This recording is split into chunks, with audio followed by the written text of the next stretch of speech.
Kongversation. Oh no! I spent so long reminiscing about gym memberships that a member of the Fugitive 8 Army snuck up behind me in the brush and slit my throat with a Bowie knife! Sail away with us on the Kongversation. I'm Hyle Russell. And I'm Cameron Reigle. And I promise you, this will be the last episode I record on a boat, at least for a while. Luckily, after the fire, repairs to the DK Vine offices have been completed, and I will be able to move right back in right before I fly out to Los Angeles. That's right, because we are on the verge of E3 season. Woo!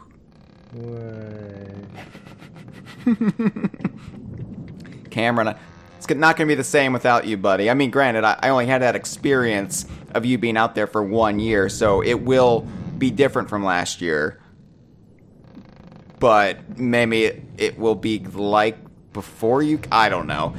I wish you were out there, but we're going to have a good time regardless, and you're still going to be part of the fun, part of the shenanigans from your home base, and you will be running point on many things from Maryland. So thank you. And I fly out on Saturday. Fly out early Saturday morning. I think my flight leaves something ridiculous like 5 a.m. And I will be joined by Mitchell Wolf, good friend of DK Vine. Of course, Helmos the Dreadfully Evil will be out there, as he always is, being the LA-bound Spectre. I think he's still a ghost, but luckily we can see him thanks to our friend being an Oculus Rift. Yeah, is it really going to E3 if you can never leave? Yeah, well, considering he lives in a convention center, it's more like E3 comes to him, which would be super irritating. I would be boarding up my windows trying to keep E3 out. But, yeah, no, it's going to be great. Mitchell and I and Helmast, we will all be rooming in Koreatown, which is just a few miles from the LA Convention Center. We're going to have all sorts of fun and shenanigans. Well, hell, I just posted the itinerary to Facebook. Let me read ya the E3 2018 itinerary thus far. And some of this information, it's already going to be in the past by the time this episode goes up for the Gen Pop. So let's just breeze through it here. So Wednesday night, June 6th, E3 2018 discussion goes live on the DK Vine forum. You know, it's always a festival atmosphere, even on the forum at E3 time, and it's always centered around E3 2018 discussion. So it's always my favorite time of year on the forum. So it's just a treat when that goes up. Thursday, June 7th, early in the morning, I'm going to go on my bear hike. Yeah, in the Blue Ridge Mountains. Now, per DK Vine superstition, Cameron, if I see a bear on my pre-E3 bear hike, it means good tidings for the Donkey Kong universe at E3. And I think we're all a superstitious and cowardly lot, so I know you believe in this, as do I, so... yeah, Batman doesn't like me very much. No, he's a grouchy individual in general, and he only likes people who dress in leather and short shorts and green pixie booties. So, Batman. But no, I used to do this every E3. I think this tradition started the E3 of 2010, the Donkey Kong Country Returns E3. And that's when the tradition started, and used to be the morning of the Nintendo conference, and then that shifted a bit and moved before the Microsoft conference, and then when I started attending E3, it had to shift to basically before the weekend before E3. So, yeah, now it's Thursday that I'm doing it, so stay tuned. I'll let everybody know on social media if I see a bear, along with hopefully some footage. tomorrow, it's tomorrow, Thursday, June 7th, from the point we're recording this, but we will be recording the Kongversation's E3 2018 preview. Patrons $5 and up can listen to it. Friday, June 8th, the Kongversation's E3 2018 preview goes live for $2 and up patrons. Saturday, June 9th, I fly out to Los Angeles, and the Kongversation's E3 2018 preview goes live for general audiences. There will also be a brand new prose adventure starring Helmast the Dreadfully Evil, a transcription of his wacky shenanigans. I don't even know what he's up to at this point. It's something about mushrooms, I think, or I don't know. I'm so tired. Sunday, June 10th, the Xbox E3 briefing at 4 p.m. Eastern Time, 1 p.m. Pacific. I will be in attendance alongside Mitchell. Looking forward to it. Then we've got the Kongversation's E3 2018 Microsoft episode. Patrons can listen as we record, but then it goes up for everyone ASAP. Monday, June 11th. Right now, it's some downtime. I don't know what's happening on Monday. All I know is that me, Mitch, Helmast, we're going to take Los Angeles like the Muppets took Manhattan. It's going to be full of wacky shenanigans, so stay tuned. We'll have some surprises coming your way. Tuesday, June 10th, Cameron, Nintendo's E3 Direct at 12 p.m. Eastern, 9 a.m. Pacific. Then the Great Uniter E3 conference, because everybody will be at home on a couch. Yes. And then what not everybody can experience is from 6 to 6:45 p.m. Eastern Time, 3 to 3:45 Pacific Time, I will be playing the new Super Smash Brothers. Got my appointment, got it confirmed. I'll be playing it. So hopefully I will be getting my ass handed to me as K. Rool. Ha. We'll also be recording the Kongversation's E3 2018 Nintendo episode. And then Wednesday and Thursday, the 13th and 14th of June, we'll be giving in-depth dives on the E3 show floor. So, it's almost here, Cameron. Woo! And please follow us on Facebook, on Twitter, subscribe on YouTube for all of the content coming your way. And of course, be checking out DKVine.com, because we'll have the DK Vine at-home team, including Cameron, Joe Mudd, David Lynch, Jeff Onen, Matt Corna is going to be there too. We'll be there to provide news and updates on the main site as well. So, and patrons will be getting a preview of our upcoming site redesign, which is very far along now and very nearly done. So, exciting times. Don't forget to back us on Patreon, too, dkvine.com/Patreon. And I'll also be having video chats and audio chats with the DK Vine Inner Circle throughout E3. Just kind of a running commentary there, and just allowing them to kind of experience E3 a bit more up close than you normally do. Alright, Cameron, all that being said, let's get to the topic at hand. The last topic I think we have to address before E3. There's just been a torrent of stuff to talk about this year in the build-up to E3. I mean, everything from March onward has been a frantic jog, a brisk power walk in order to keep up with all of the news, and we're not even keeping up with it that well. Sea of Thieves is a content generator as far as what we can discuss here on the Kongversation. And so, of course, what Rare did was they did their first major content update, their first major in-game events right before E3.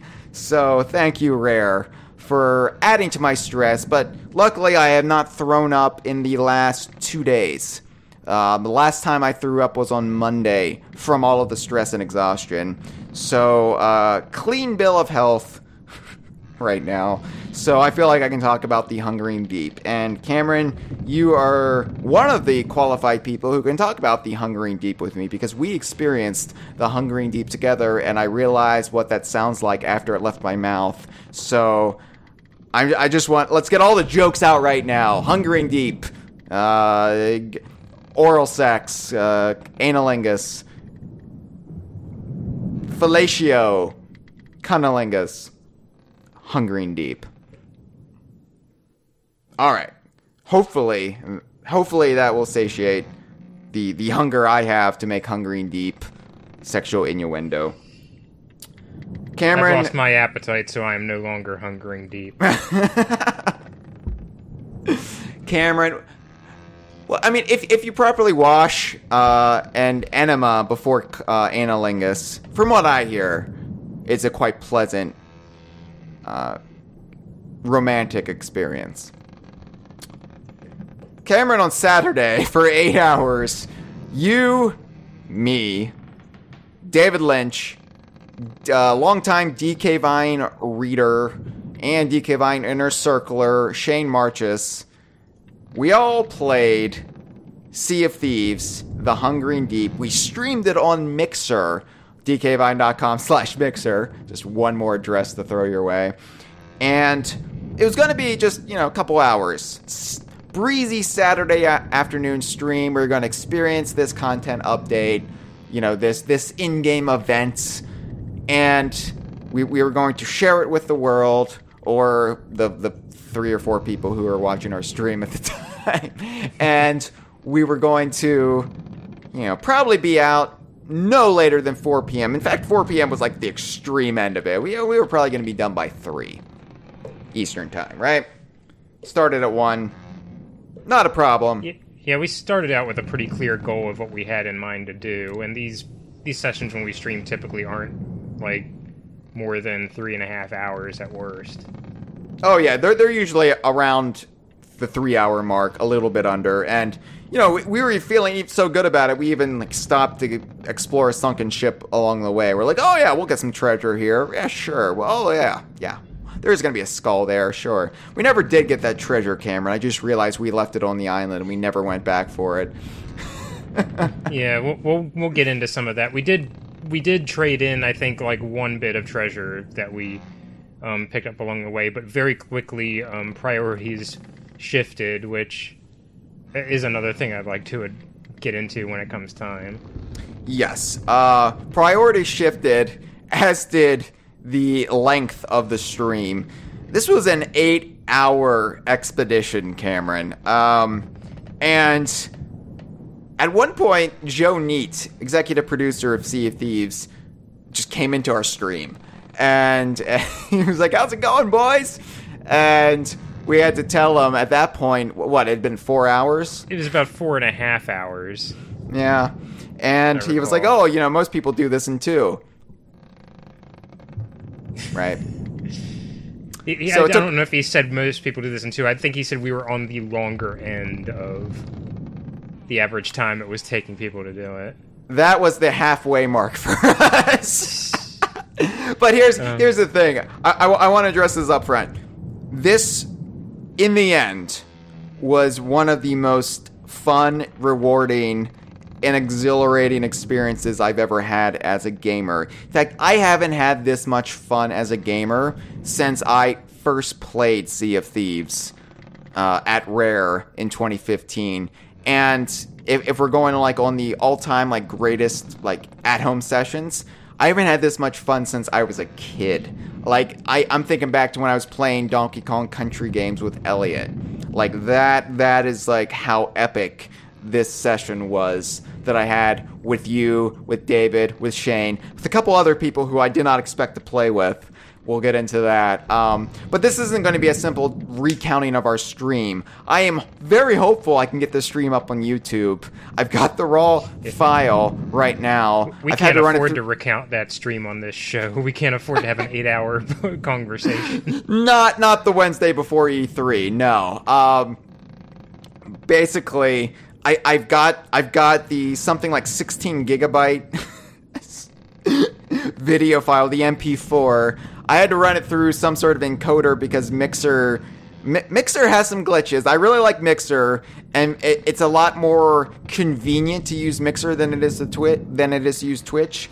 There are some issues with Mixer that keep cropping up. One of them is arbitrarily Mixer will, on your video on demand file, zoom things in to an extreme degree. So that's really bad for a game like Sea of Thieves, where, it's bad for any game, come to think of it. You want to see all of the action, but it's not like it zooms it in and cuts off the edges. It's not like it's doing like a standard TV format thing. No, it's zooming in like a postage stamp kind of way, on where the postage stamp would be on the letter. And it's really irritating, but the file itself actually contains the whole video on demand. You just have to run it through some sort of bizarre encoder for different programs to recognize it. I don't know. This is above my pay grade. I don't understand these things. But Mixer, what the hell? Anyway, so I'm hopeful this will fix the issue. It took 15 hours to run it through this encoder. I've not been able to check it out since. Maybe I'll do that after this episode. Regardless, look hopefully on YouTube very shortly for... If YouTube will allow me to get all 8 hours up, great. If not, I'll have to split it up. But you know me, Cameron. I love excess. Part of what I find funny, and I know Alistair Craig, a friend of the site, agrees with me, part of our sense of humor is just exhausting people. Like, to me, it's just inherently funny putting an 8-hour Sea of Thieves stream on YouTube and be like, there you go. And, like, actually expecting people to watch it, because nobody's going to sit there and watch that. Anyway. If you watch it at 2 times speed, it goes down to a 4-hour stream. Yeah, we could just do like they do for, like, Seinfeld and syndication and just speed it up to get more commercials in. Anyway. Let's explain what the Hungering Deep is, first of all, because Rare was kind of vague about this beforehand. They released super vague trailers. We talked about it on the Hot News, Cold Rumors episode of the Kongversation, but even then we were kind of confused. They released the trailer right before we recorded that. That was the last episode you were on, Cameron. So, the Hungering Deep, it's our first... Basically, it's more than a clue, but it's our first inkling of how Rare is going to treat in-game events. And what it is it's not something that basically shackles you in-game. If you want to play Sea of Thieves like you normally play Sea of Thieves, you can play Sea of Thieves like you normally play Sea of Thieves. There's nothing in there to prohibit you from doing whatever you want, despite the fact that when you load up Sea of Thieves, it has the Hungering Deep in green underneath the Sea of Thieves logo. But this isn't like Red Dead Redemption Undead Nightmare or anything. It's not like it's this whole separate, roped off part of the game. This is very much within the Sea of Thieves world, and it's basically a mystery that you have to unravel. And it's a mystery that kind of... I hate to use the term snowball because this takes place in the tropics. It sandballs, it's sand castles, it's sandbars. It builds up over time. It goes from low tide to high tide. How about that? And the more you uncover, the more you figure out, and then the more initiative you have to take before it crescendos in a ludicrous set piece of action and frustration. Let's just say frustration, but good frustration in the end. Ultimately, I am so glad we didn't let the discouragement of what was happening to us get the best of us, because I think we got the extreme situation as far as what was happening. I don't think we definitely, I think, did, just because we ran into so many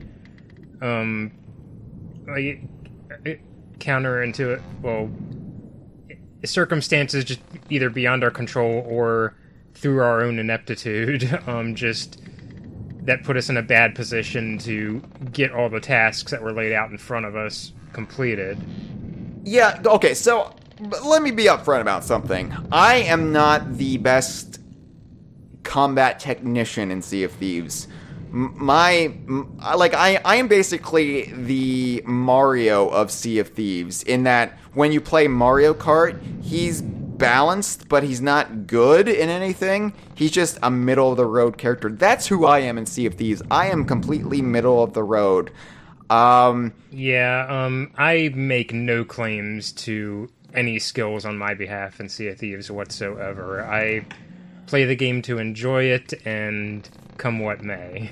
Yeah, I like exploring. I like, I like living and breathing in the game world, but when it comes to fighting, a really skilled swordsman or somebody who's really adept with the guns, I'm going to get my ass handed to me. I'll say this up front, given, purely my own agency, I tend to not play Sea of Thieves aggressively, and that's probably one reason I tend to be on the receiving end of yes. ship sinkings.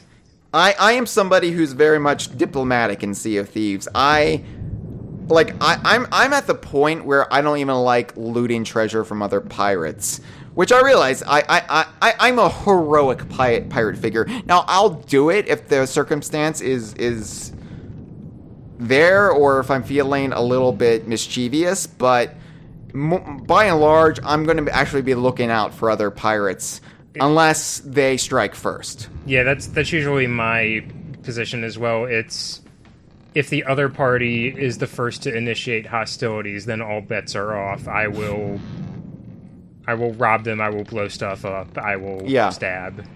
And I'm not terrible at the naval battles, like sinking ships. I'm okay there. I've had more experience there than I actually ever had with, gunplay, swordplay. And I think that's because that was what Sea of Thieves was when it was first presented, at E3. When I played it at Rare, that was before they had weapons in the game. You just, you could just fire cannonballs at people. And so that's what I got good at, because that was all you could do in that build of the game. And I mean, Chad and I sunk the most ships when we were at Rare, so, we were pretty good. But, yeah. So you're past your prime, is what you're saying. Yeah, I'm Cranky Kong. No, when it comes to the hand-to-hand combat, if it's a pirate legend facing off with us, I'm gonna get massacred. Huh. So, okay. That being said, yes, it took us 8 hours when most people... It took, a quarter of that time. Okay, whatever. That's not really reflective of the Hungering Deep experience as a whole. I think we just got a bad Karneth deck dealt to us. Whatever. So, Cameron, the Hungering Deep. The Hungering Deep, basically, like I said, you have to Sherlock Holmes your way through it initially. And I'll let you kind of take the lead right here. Basically, when you first start playing Sea of Thieves in this event atmosphere, what was your first chance to get into it? Where does it begin for the player who what's the Hungering Deep? I'm playing Sea of Thieves. What do I do? What did we do? Well, as you kind of mentioned earlier, in terms of being an in-game event, the Hungering Deep isn't something that overtakes the entire game if you don't want it to. If you're playing, you probably want to participate to get all the exclusive items tied to the event and just do it because it's cool. Unless your mission took you to Sharkbait Cove, or you really like hanging out on T26 on the map. You do you. Be the pirate you want to be. So essentially what the game does, I mean, we've mentioned all the, accoutrements, the title screen changing to show the items you get as part of the quest, but, the game starts you off as it usually does and kind of leaves you breadcrumbs should you choose to follow them to participate in the event. The first major change that you'll notice as soon as you start is the presence of the bilge rat in your starting tavern, which is, I think, going to be a permanent fixture in the game from now on, if I'm not mistaken, at least during events. Yes.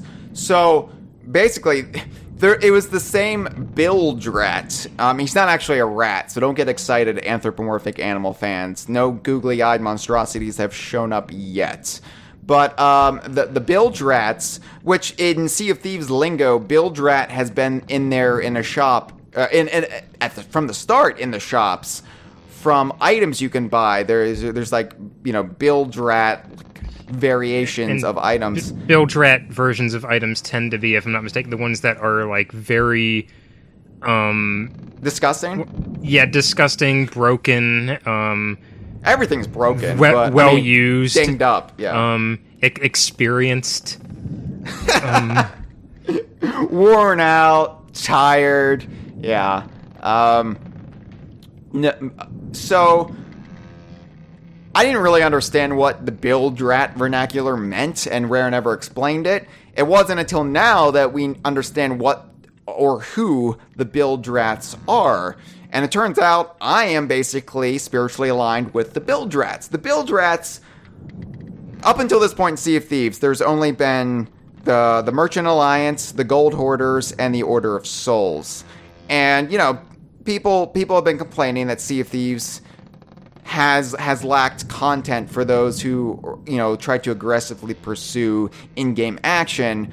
The lackadaisical nature of what Sea of Thieves presented itself to gamers in the first couple of months, it wasn't for everybody. For somebody who wanted an immersive, almost,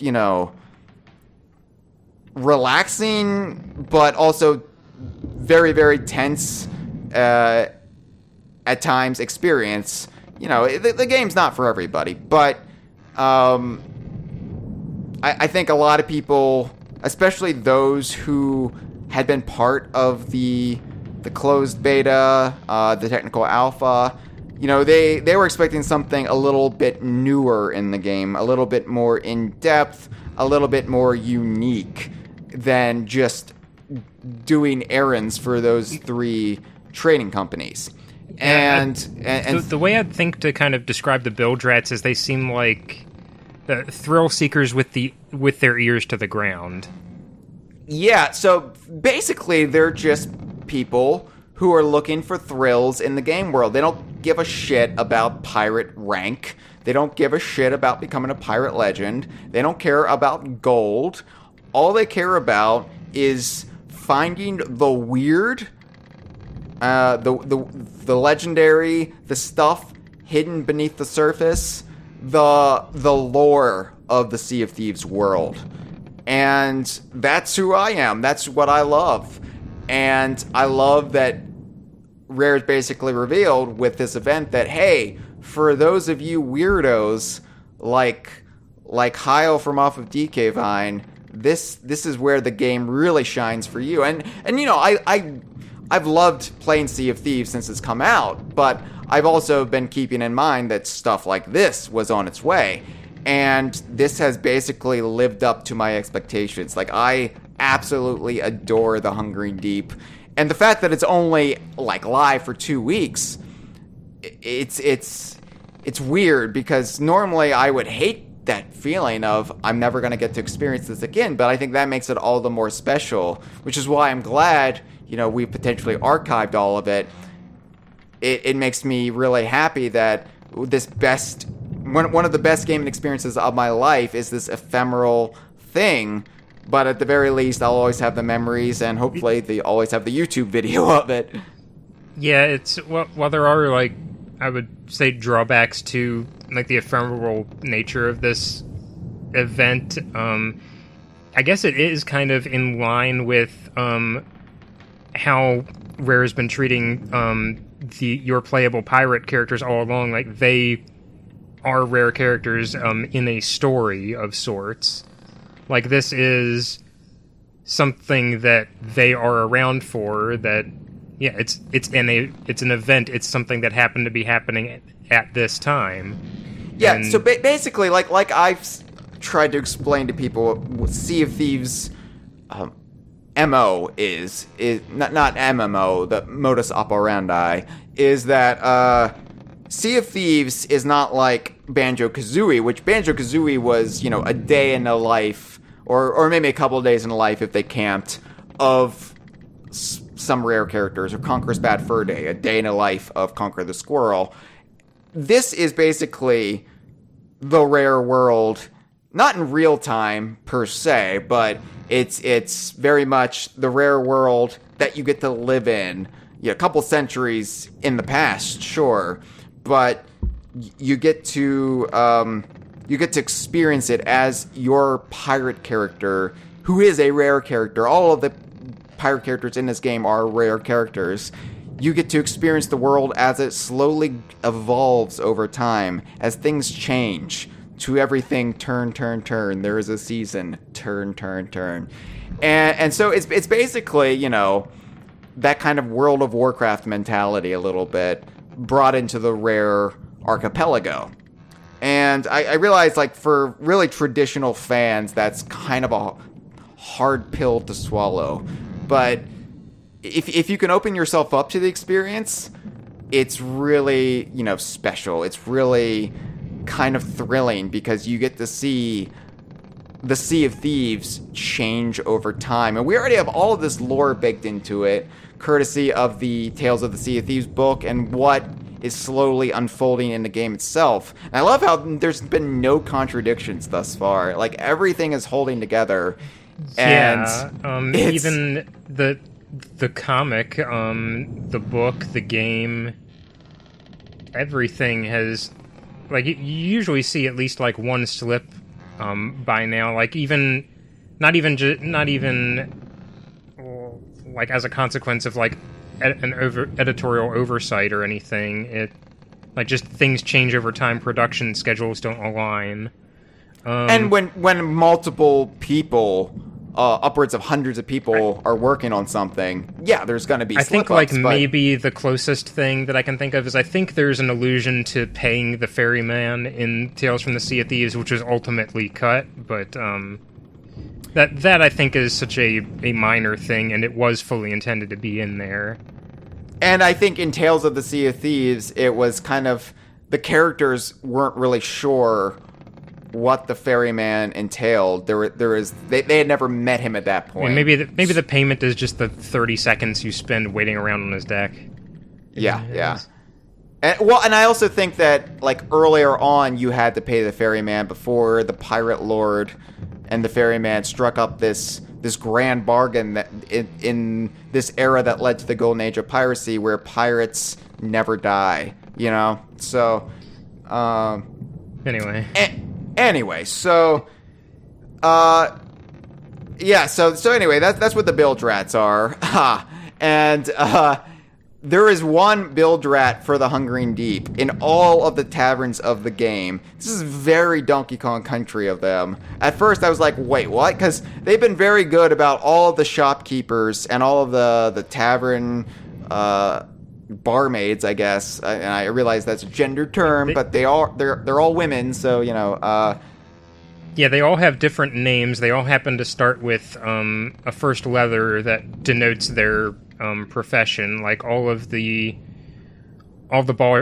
bartenders are names start with T. All of the weaponsmiths names start with W. That sort of thing. Yeah. The only characters who double up are the pirate legends who kind of lurk in the back of the taverns, and that's George and Gloria. But besides that, everybody else has been a unique character. Well, the bilge rat in all of the taverns who suddenly appeared at the table that we always liked sitting at. We always liked having mock family dinners at this table. Can't really do that when Duke's sitting there, and Duke is his name. Which Duke, his name starts with a D. Is there any correlation there? I guess we'll have to wait and find out if we see any more bilge rats. I mean, maybe they don't care for naming conventions. Maybe they don't. It's not. Let's look at. Okay, here's the thing. Like, I've made like no secret of the fact that like a couple years back I went on a Power Rangers Wikipedia wormhole dive, and I learned a lot about Power Rangers. And one thing that I found interesting about the Power Rangers was the colored ranger, like the Red Ranger, the Blue Ranger, the Pink Ranger, the Yellow Ranger. They would always, in their civilian clothing, wear clothing that matched the Power Ranger color they were, which I think gives it away. Like, if like the bad guys already know your secret identities and you could be attacked by putty patrollers at any moment, what are you doing wearing Power Ranger colors in, like, switch it out, like have the Red Ranger wear pink, confuse people. You can get away with it, just don't walk in a group all the time. Exactly. Get some more friends. So anyway, Duke, which is also the name of the corplet in Tribal Stack Tropics underneath the temple, who did the shooting game in Ukulele. Target shooting game. I don't know why I bring that up. There's no correlation there. Yeah, I think like the name Duke was chosen as an aristocratic name in Ukulele. That's not the case here. So yeah, no, this is more like Duke, as in Martin Crane's friend from off of Frasier, the guy who owned the bar. This is more like a beer swilling Duke than it is an aristocratic Duke.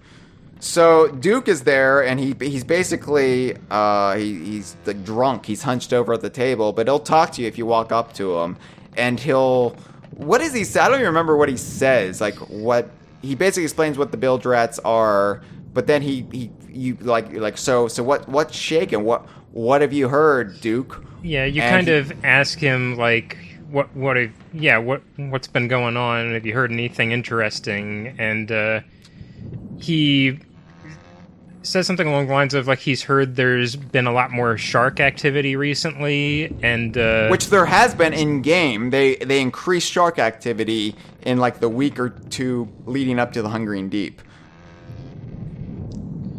And as well, he's heard rumblings of something going on at Sharkbait Cove in particular.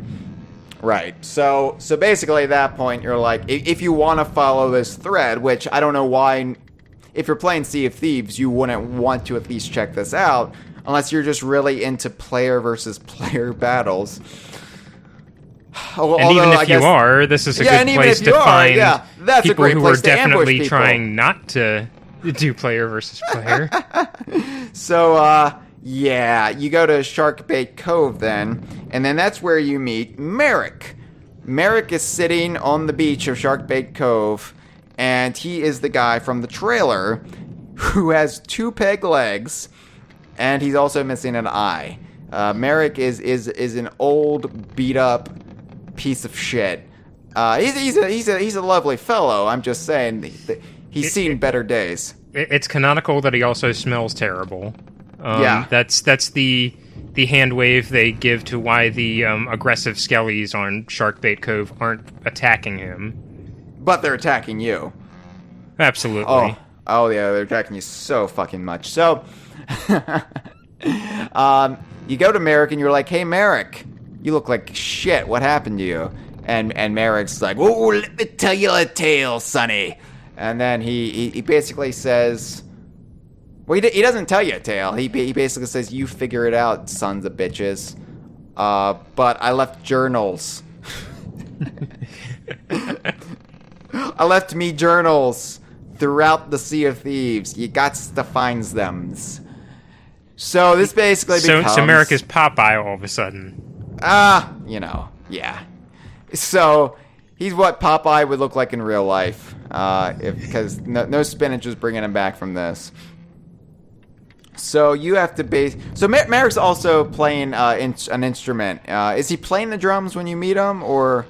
Yeah, he's playing the drums. When you meet him, you can actually,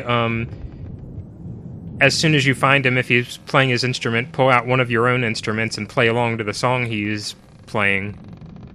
Yeah, which is a unique song, not one of the 3 or 4 standards that your pirates can play in the game normally. So, at that point, do you have to find the journal first, or do you get the speaking horn? I could be thinking out of order here, but I believe you get the speaking trumpet from him first. Speaking trumpet, right? Or is it just for talking to Merrick? So you get the speaking trumpet is okay. So if we get to, I imagine we're going to get to keep the speaking trumpet from here on out, right? Like, is the speaking trumpet going to go away after the Hungering Deep? Deep? This is the official word is the speaking trumpet is a permanent item. What it is the unique shark-themed one that you specifically get from Merrick won't be available once the event is no longer active, but other themed versions of it will start appearing in the shops. Okay. So basically, if you didn't participate in Hungering Deep, you have to go get it from a shop. Correct, or you can, if you did participate in the Hungering Deep and just want to a more personalized version of the speaking trumpet, you can go buy your own, which this is something I hadn't really thought about before the Hungering Deep launched, but I really like the idea of working new permanent fixtures of the game, like new permanent handheld items for the player, implementing them as part of the narrative in an event. Like, this wasn't just like a patch note came in and said, "Oh, hey, all players get a speaking trumpet now." Right. Yeah, and it's a good way to, if you want it early, you have to participate in the event, but it's also a good way to get yourself familiar with it.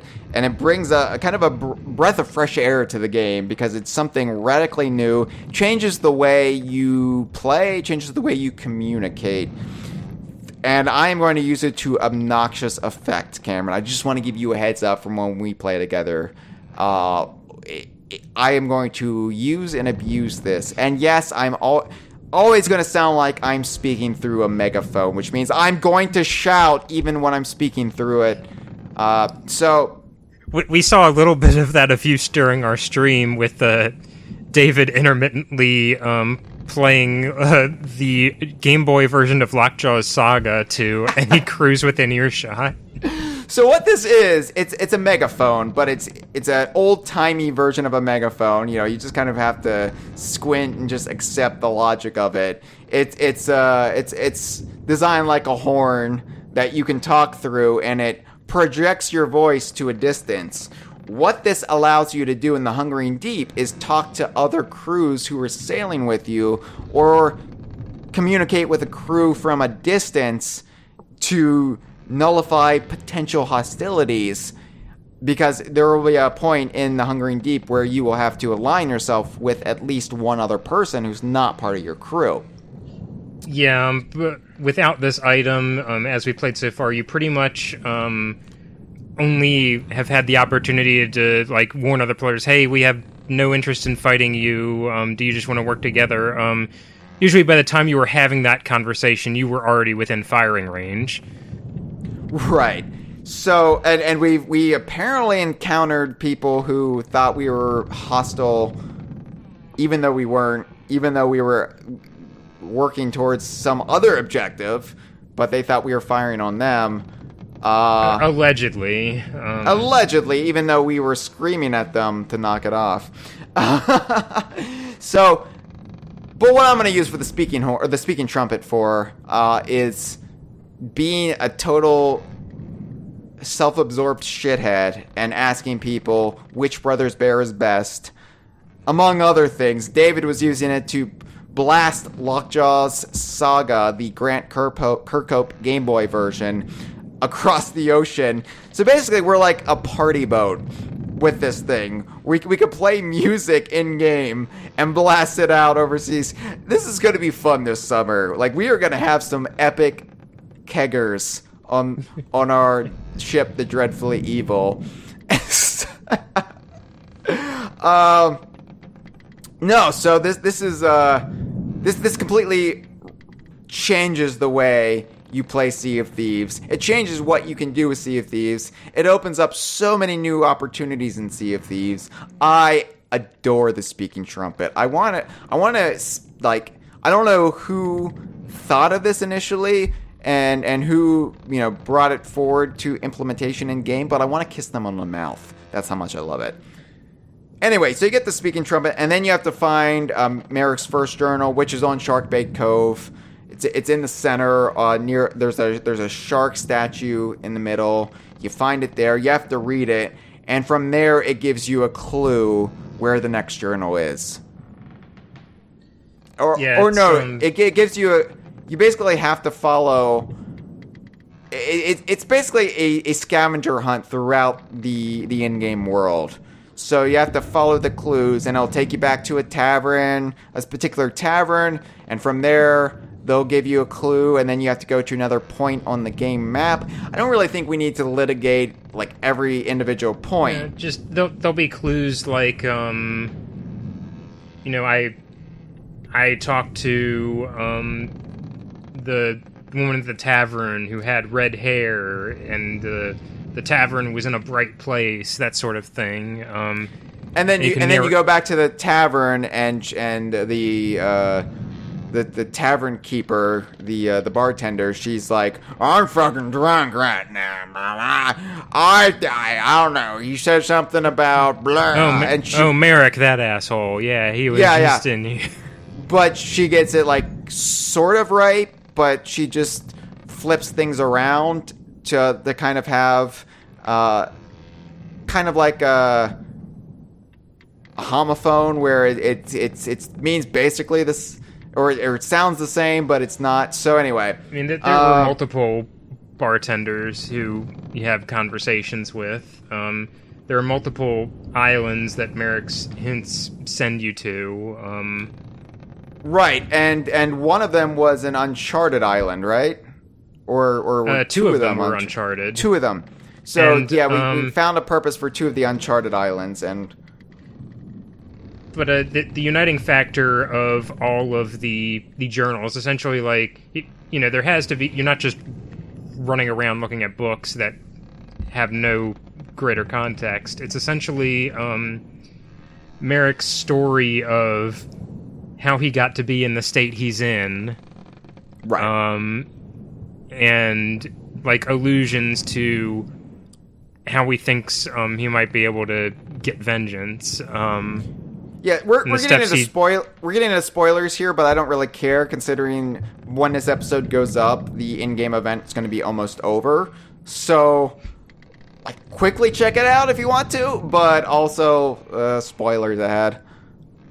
Yeah. So, essentially, Merrick found out about this old song from the ancient times in the Sea of Thieves. Right, the ancient people who lived in the Sea of Thieves beforehand, where you can see there are ruins in the Ancient Isles sector of the Sea of Thieves. He decides to have a bit of fun, play this song with his crew, inadvertently summoning a giant monster that kills it's either most or all of his crew and takes his legs. Yeah. Right, and it's... spoilers. It's a megalodon. It's a giant prehistoric shark beast, and because Merrick awoken this creature who had been dormant for centuries, for millennia, it's kind of agitated all of the other sharks in the Sea of Thieves as well. So basically, it's a Sci-Fi Channel original movie at this point, and but the megalodon it's resting deep underneath the waters. There's a specific point on the map it's at, and Merrick makes mention it's right next to the Devil's Shroud, which if you've listened to the Tales from the Sea of Thieves literary analysis episode, you'll know it's the edge of the game map where everything turns red and your ship breaks apart. There is this entity that's keeping you confined to the Sea of Thieves unless you have the specific coordinates. Much like Lost, there's only a specific set of coordinates that gets you off the island. In-game, there's actually no set of coordinates. It's just an explanation for how new pirates get into the Sea of Thieves and how other pirates have left the Sea of Thieves in the past. And why you can't just do a Pac-Man loop around the in-game world. Exactly. So, yeah, it's right next to the Devil's Shroud. The coordinates, as I alluded to earlier, are T26 on the map, which we've sussed out has to do with, like, what, teeth? 26 teeth? Is that, like, the gag, or is it just... Are we just reading too much into it? There were some clues. I believe it had something to do with... For one thing, Merrick mentions the letter T an awful lot. Yeah, we kept noticing, like, capital letters in his... entries, and we were like, is this gonna create some sort of like anagram or something? What it is, I think, is all of the people Merrick mentions, and like their names begin with T, and the journal numbers like on the covers and Roman numerals add up to 26. It's one of the more vague hints in the entire quest line, but fortunately, after the first day or so, most people in game were aware that that's the area you had to head, so you just had random people telling you, oh, you have to head to T26. Why? I don't know. I didn't really like I wish there was a way, like, I went into this completely spoiler-free as I could. Like, I wasn't even looking at the Sea of Thieves Twitter feed.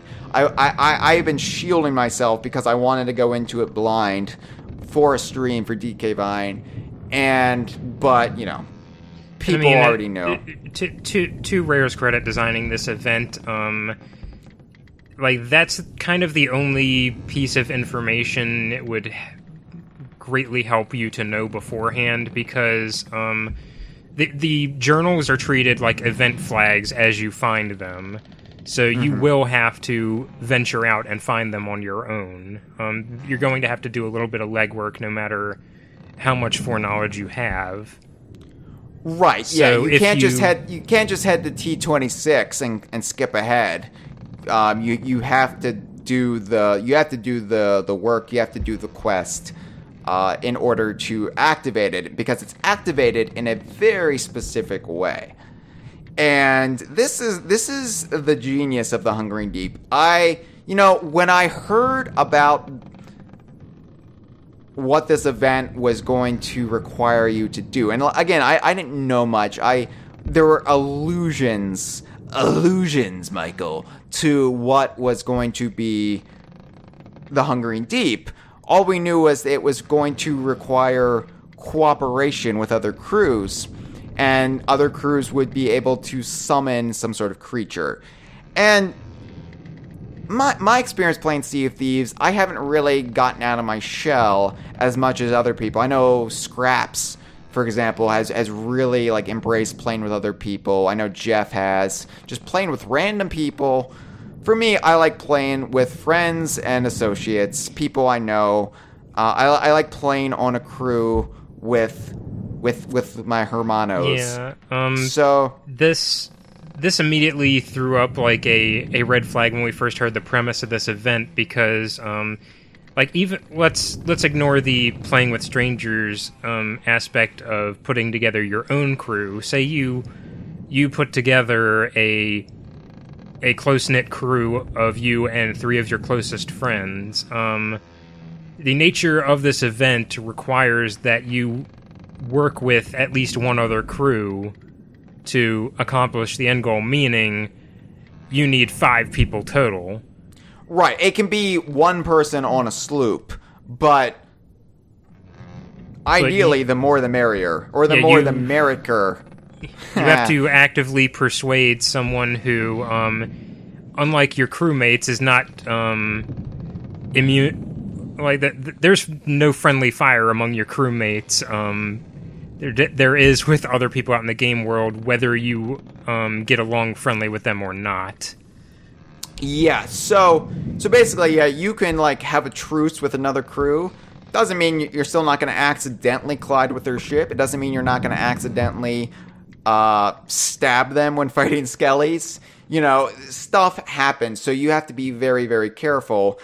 And like I already said, I already have a great deal of stranger danger. You know, I was told not to talk with strangers. I was told, you know, anybody is a potential abductor. Never go into the white van with the man who's offering you candy.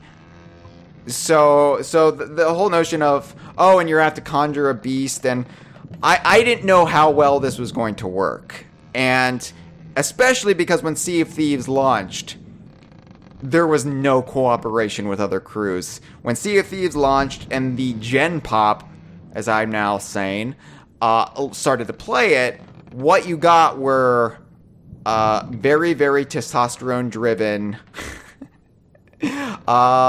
Look, everybody can be the pirate they want to be. They play the game they want to be. That's what makes Sea of Thieves. And for some people, that means being the absolute scourge of the Seven Seas. Yeah. Everybody trembles in fear of your name. We use some colorful language for these people during our stream, which if it actually goes up on YouTube, you can check that out. All in good fun. Actually, after we streamed, the one who gave us the most grief at first actually replied on Twitter. So, you know, all in good fun. You know, no ill will left lingering.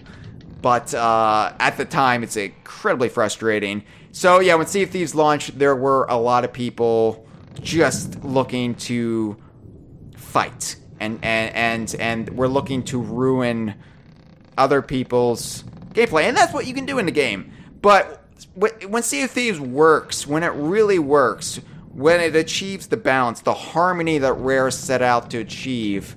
And this is what was realized, I think, in the technical alpha and the closed beta, when it was really hardcore Rare fans and those who believed in the promise of Sea of Thieves, those who really wanted an open world pirate game like this.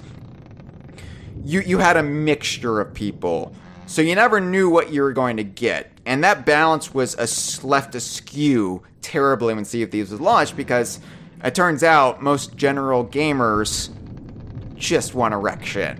It's not Sea of Friends. Right. That whole meme.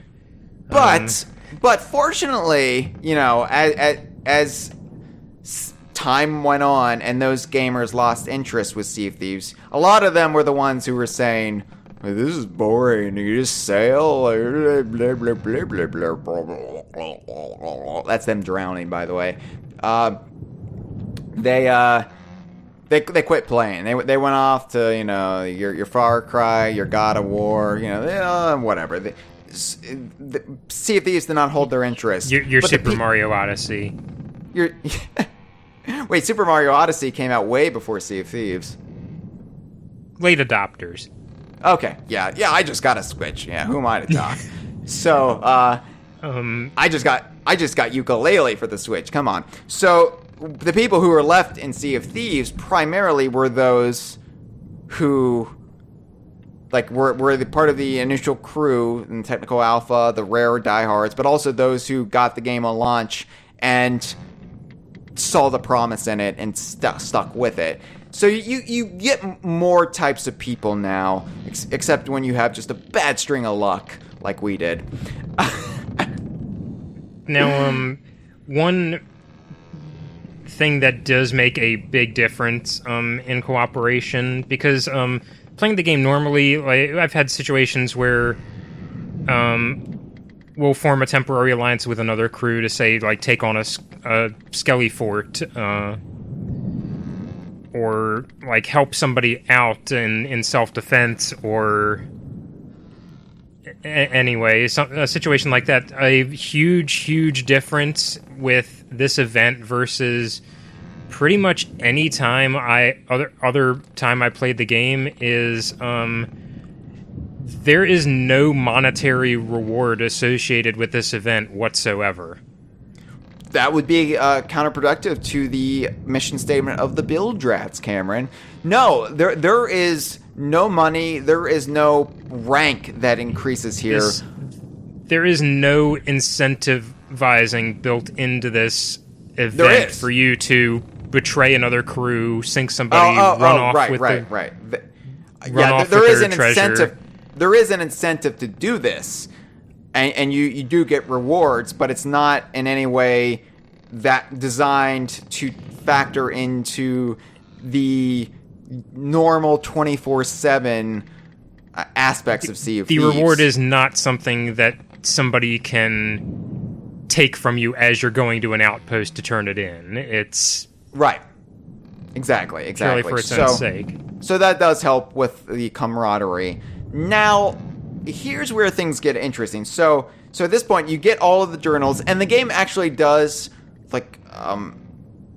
remember which journals you've read. So it's not like, again, you can just read the information online and skip ahead. You've got to go through the steps for the game to recognize it, for Merrick to earn your trust, or for you to earn Merrick's trust. This isn't even something you have to do in one go. In one go. Before the stream started, I had read 2 of the journals. I think everybody else in the crew hadn't read any, and it still maintained my progress. So we just led everybody around and got everybody caught up.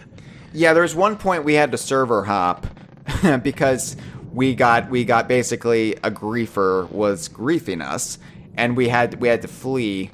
I've never server hopped on Sea of Thieves unless the connection was lost. No, and I was hesitant to do so on the stream because it just felt like this is taking you out of the game world for a bit to tacitly acknowledge you're giving up and trying to hedge your bets elsewhere. Right. We had no choice, though, because this guy was just... He was streaming, too, but his stream was all about fucking up other people, apparently.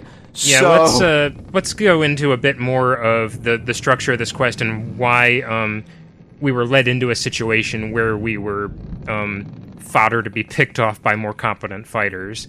Oh, yeah, this is going to reopen a lot of still fresh wounds. So, yeah, the part where you go around finding Merrick's journals, for one thing, that is a part of the event that is not tied to you being in a crew with other people or working together with another crew. You can do the entire journal quest on your own, and then when you finish, you meet up with Merrick. Basically, your efforts have kind of persuaded him that, you aren't just full of it, you really want to go out and find this thing for me. He gives you a drum, the other new item in the game, which you can then... We're going to have to talk about the drum a little bit, Cameron. We can't sell the drum short. Yeah, it's a whole new instrument to play with. This is something people have been asking for. There is a contingent of Sea of Thieves players that just love the instruments. That is their favorite thing. And I think it's a testament to Robin Beanland and the audio team, just the ditties they've created and how fun it is to play in unison. It's so much fun playing, I'm a hurdy-gurdy man myself, or at least I was. I think I'm a drum boy now. But beforehand, I loved the hurdy-gurdy. And, playing that, somebody's playing the concertina. It's beautiful. And I love that, when you're drunk, the music's different. It's more off-key. It's situational. And it invokes different, moods when you're just going on a long sailing voyage, when you're between islands, when you have to go from, say, the wilds to the ancient isles or the shores of plenty. It's a good way to pass time. It's a good camaraderie building exercise. But people want more instruments because, there's only 2, so there were only 2. So now we have the drums. And Robin's shanties deserve a full-piece band. And we already know, Craig Duncan, his favorite Donkey Kong game is Donkey Konga, so we have been hoping for some variation of the bongos in Sea of Thieves, and we have them. Baby, we have them. And as a peddler of hacky bullshit comedy, that really opens up some avenues for me to make Donkey Konga jokes. I think I got through all of them during our 8-hour stream, though, which is a shame. Hit all the points, Smash Mouth, Good Charlotte, Donkey Konga 2 jokes mostly. But hey now, Robin is an all-star, and it's what I really love about the drums are that obviously the drums, you don't really have much of a song on their own. When you're just playing the drums, it's just thump, thump, thump. So to make up for that, your character will whistle the tune, which is brilliant. That is a stroke of genius, because it allows you, when you're by yourself, to still get a whiff of the song. It's also weirdly hilarious to hear somebody joyfully whistling "Ride the Valkyries." Yeah. But that and sometimes the characters keep whistling after you're done playing. Am I wrong there? I haven't fooled with it enough to check. Maybe that was just a misconception when I was playing, but I swear characters kept whistling a little bit after the song ended. But anyway, yeah, the drums are just a brilliant addition. You get all of the journals, you go back to Merrick, he'll make you a drum, and now you have a new instrument. And I imagine, like the speaking trumpet, the drum, this is going to be an exclusive version of the drum, but the drums will be available through other means going forward, post Hungry Deep. But the drum... Okay, so this is why you need to make an alliance with another crew. And we're going to get into why that opens up an invitation for griefers and just those who like to piss on people's cornflakes in just a second. But you got a drum now. And Merrick is playing this tune, this ancient tune that the ancient people of the Sea of Thieves in the Ancient Isles used to play. And T-26 is in the Ancient Isles, correct? Yes. Yes, because it's not quite close enough to the wilds to inherit its toxic color scheme. No, it's on the southern tip of the map. It's kind of southwest, which is Ancient Isles. So, right. Yeah, they got this ancient song that raised the Megalodon, or that can raise the Megalodon. I'm not really sure if the Megalodon was around during the time of the, like, if they're saying, like, it survived the extinction level event and it was alive during the time of the ancient ones, and that's why it responds to this song, or if this is, I don't know, that's kind of left ambiguous, and it's something that there would be no way for the characters to actually know. It just stuff for fans to kind of speculate about until the end of time. So, with the drum... In game, I think they give it the name The Hungering One. The Hungering One for the Megalodon. Yeah. Yeah, because I know rare staffers are calling it Megan. Which... yeah, like how the Kraken has kind of been given the moniker Karen. Yeah. Now... We'll get into whether or not there would have to be more than one Megalodon for this to make sense in game, but we'll save that for the end here. So the song, Merrick is playing it. Your pirate character, doesn't know it. This isn't an old pirate standard like Ride of the Valkyries, oddly enough, because this predates Wagner, or some of the other ones, like Grog Males, of course, my favorite. So you can mirror Merrick playing it, and then so long as you keep playing it, you'll keep playing it. But if you stop playing your instrument, that's it. You have to go back to Merrick to get the song. Well, what makes that interesting is Sharkbait Cove is over here. We're over here. It's on more left-hand side of the map. T-26, the coordinates of the Hungering One, are on the right side of the map. It means you've got to sail a pretty significant distance in order and let's just say, for the sake of argument, you ignore all this and try to accomplish this task on your own. You'll pull out the drums, you'll stand near Merrick, you'll start playing the song, you'll go to head back to your boat, and you've got to climb the ladder. You got to put a hand down. Right. Done. Boom. Song's gone. And it's not like you can... Like, if you get close enough, if you, like, basically dock your ship, like, almost up on the beach, I don't even think that wouldn't even work. You have to get down on the beach to get the song. By the way, Merrick also gives you a shark tattoo. And this is a tattoo on your chest. My first tattoo in Sea of Thieves. Like, I was never going to tattoo my character. And here, for the purposes of the Hungering Deep, I had to let Merrick... I guess this is very much like they do in Samoa, where they do it very traditional with, like, a rock. And they do the tattoo like that. Very painful, but... Fortunately, the Golden Age of Piracy was apparently very well advanced in laser tattoo removal, because you can take this right off after the event. You can. I will not. My pirate has this tattoo. And that's another aspect I want to touch upon. Just how much this event means to me, and how much I want to wear the event with pride from here on out.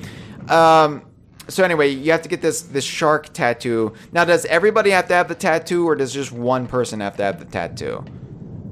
I'm not entirely sure. I think to be safe, we just made sure everybody had the tattoo. Yeah, I think when we aligned with a couple of other crews, spoilers, I don't think all of them had the tattoo, but everybody on our crew definitely did. So, alright, we got the tattoo. Somebody had to swim to the boat. We were on a galleon playing the drum. And then somebody else had to be above the ladder on the galleon getting ready to play in the drum. So when you got out to the ocean underneath the ship, then the song would basically travel up the ladder. Your character, the pirate on the ship, or the pirates on the ship, would be able to recognize and pick up the beat, and then they would be playing it. Here's...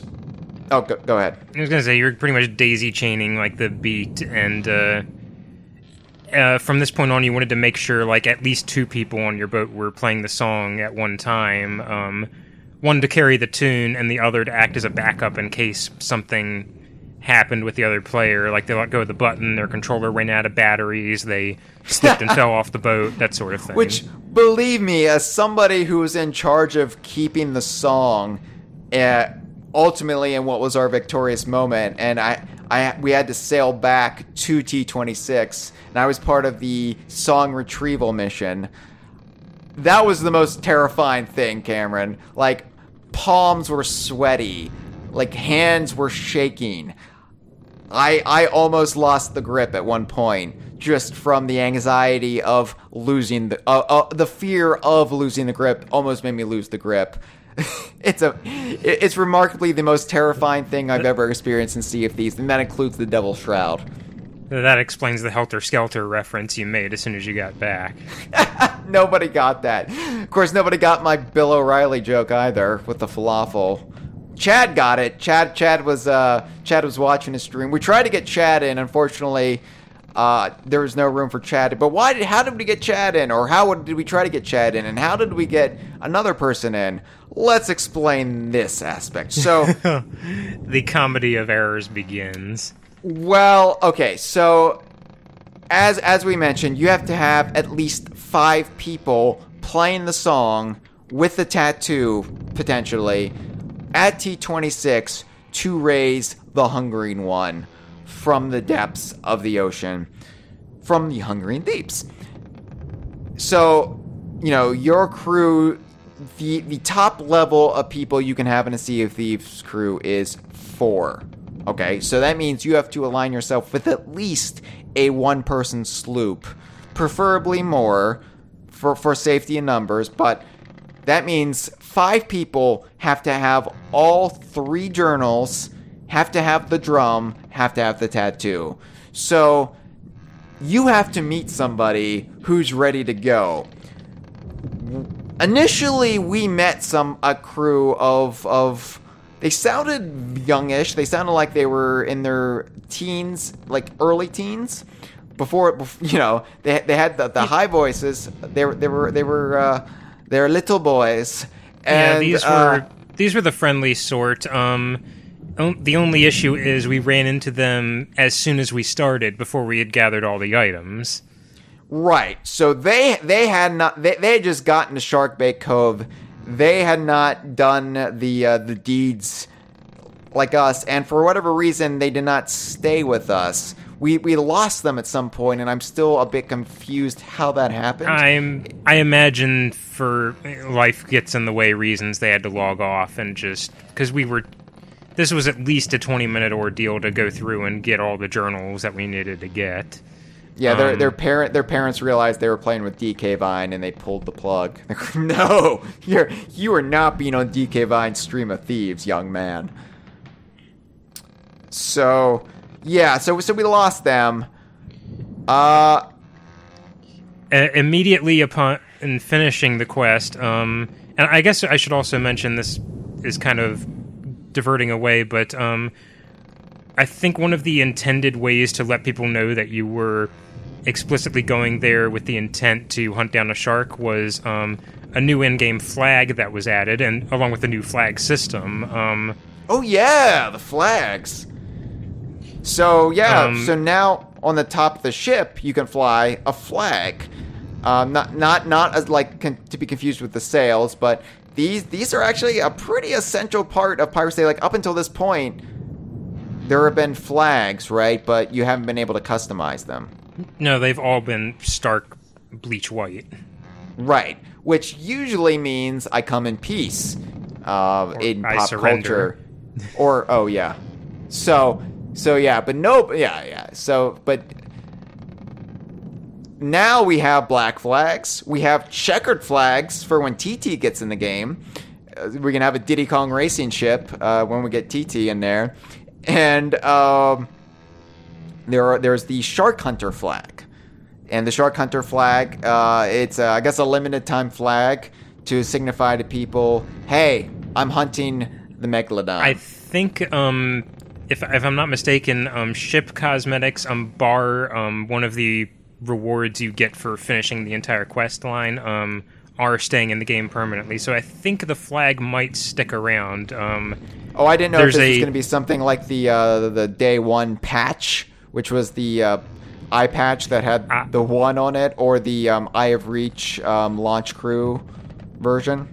No. There was also a shark-themed hull, sails, and figurehead added for general purpose at the general purchase at the shops, and those word from Rares are staying in the game full time. Anything that they listed in the release notes as a customization item is sticking around, which is a huge relief because ship cosmetics tend to be very expensive. More money than say I could accrue in the span of 2 weeks. It's some of the ship cosmetics are more money than I've yet earned in game, minus what I've had to spend for other things. You know, it's more money than I have in my personal coffers at the moment. So yeah, ship cosmetics cost a pretty penny, which is why I'm glad I got one for free. I finally got a figurehead for doing this. So, which wasn't the figurehead I was saving up for, but now I'm conflicted because, like I said, I have such affection for this event, that what we all went through as a crew, that I may want to just rock it for a while. So anyway, the reason I bring up the flag is it seemed like the theory of what you were to do at this point in the quest, it would be in your best interest to stay at Sharkbait Cove, put the Shark Hunter flag up, hoisted high, and just sit there waiting for another crew to pass by who was hopefully interested in doing the same thing you were. Turns out the first crew we encountered was not that. As soon as we were done with Merrick, everybody had talked to him. He'd given a drum to everybody. We were ready to set off again. We heard cannon fire in the distance.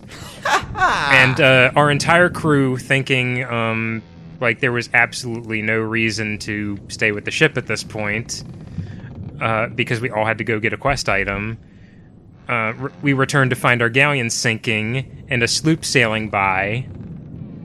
And with our new speaking trumpets, I tried to reach out to one of them, basically saying, "What are you doing?" And I believe the response was something along the lines of, "Megalodon did nothing wrong." Oh yeah, they were the shark rights activists. They were Meg's rights activists. Yes. Which, to be fair, in retrospect, I kind of respect. Be the pirate you want to be, and I like that there are people who are like, yeah, protect that Megalodon. I have some suspicions that they had already done the quest and could freely get away with doing this, but at the same time, I have respect for the role playing and just. It's frustrating in this game when people get the drop on you, but sometimes you just have to appreciate the manner in which they do. Absolutely, just clap along and say, well played. I may not appreciate it at the time, but in retrospect, I can appreciate it. Like I said, you don't hold grudges long in this game. And relationships can turn on a dime, as we would soon discover. So, that was the first griefer, which is kind of bemusing, right? Yeah. Then we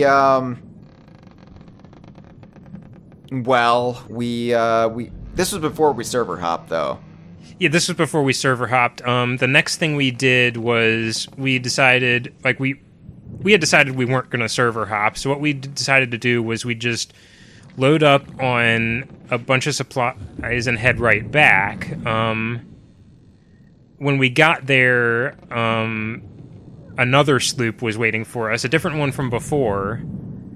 And this was the gentleman you mentioned earlier who was streaming all on his own and exclusively interested in player versus player. Yes, and he was also a pirate legend. Yeah, he rammed our ship and then killed us all, and surprisingly did not sink the ship afterward. What he did instead was sort of treated himself to a ride-along on our ship. Oh my god. Until we finally were able to shoot or stab or just get him off the ship, because when you die in the game you respawn on your own ship and not a ship you've commandeered from somebody else. Right. He I think Shane was the one who got the drop on him finally, but he like I said, he was an expert hand-to-hand combat technician, and he just slaughtered us. There's nothing we could do. And something we do have to respect, he did this entirely while in private roleplay. Which at the time just pissed me off even more, because absolutely, it felt like you couldn't reason with him. And yeah, I mean, it's charming again in retrospect, but holy shit, this guy pissed me off. Anyway, we got him off our back for a little bit. I think his sloop sank at one point, either from us actively attacking it or for just him leaving it alone to crash into something. I can't quite remember. You'll have to watch that 8-hour stream to find out, I guess. An 8-hour stream.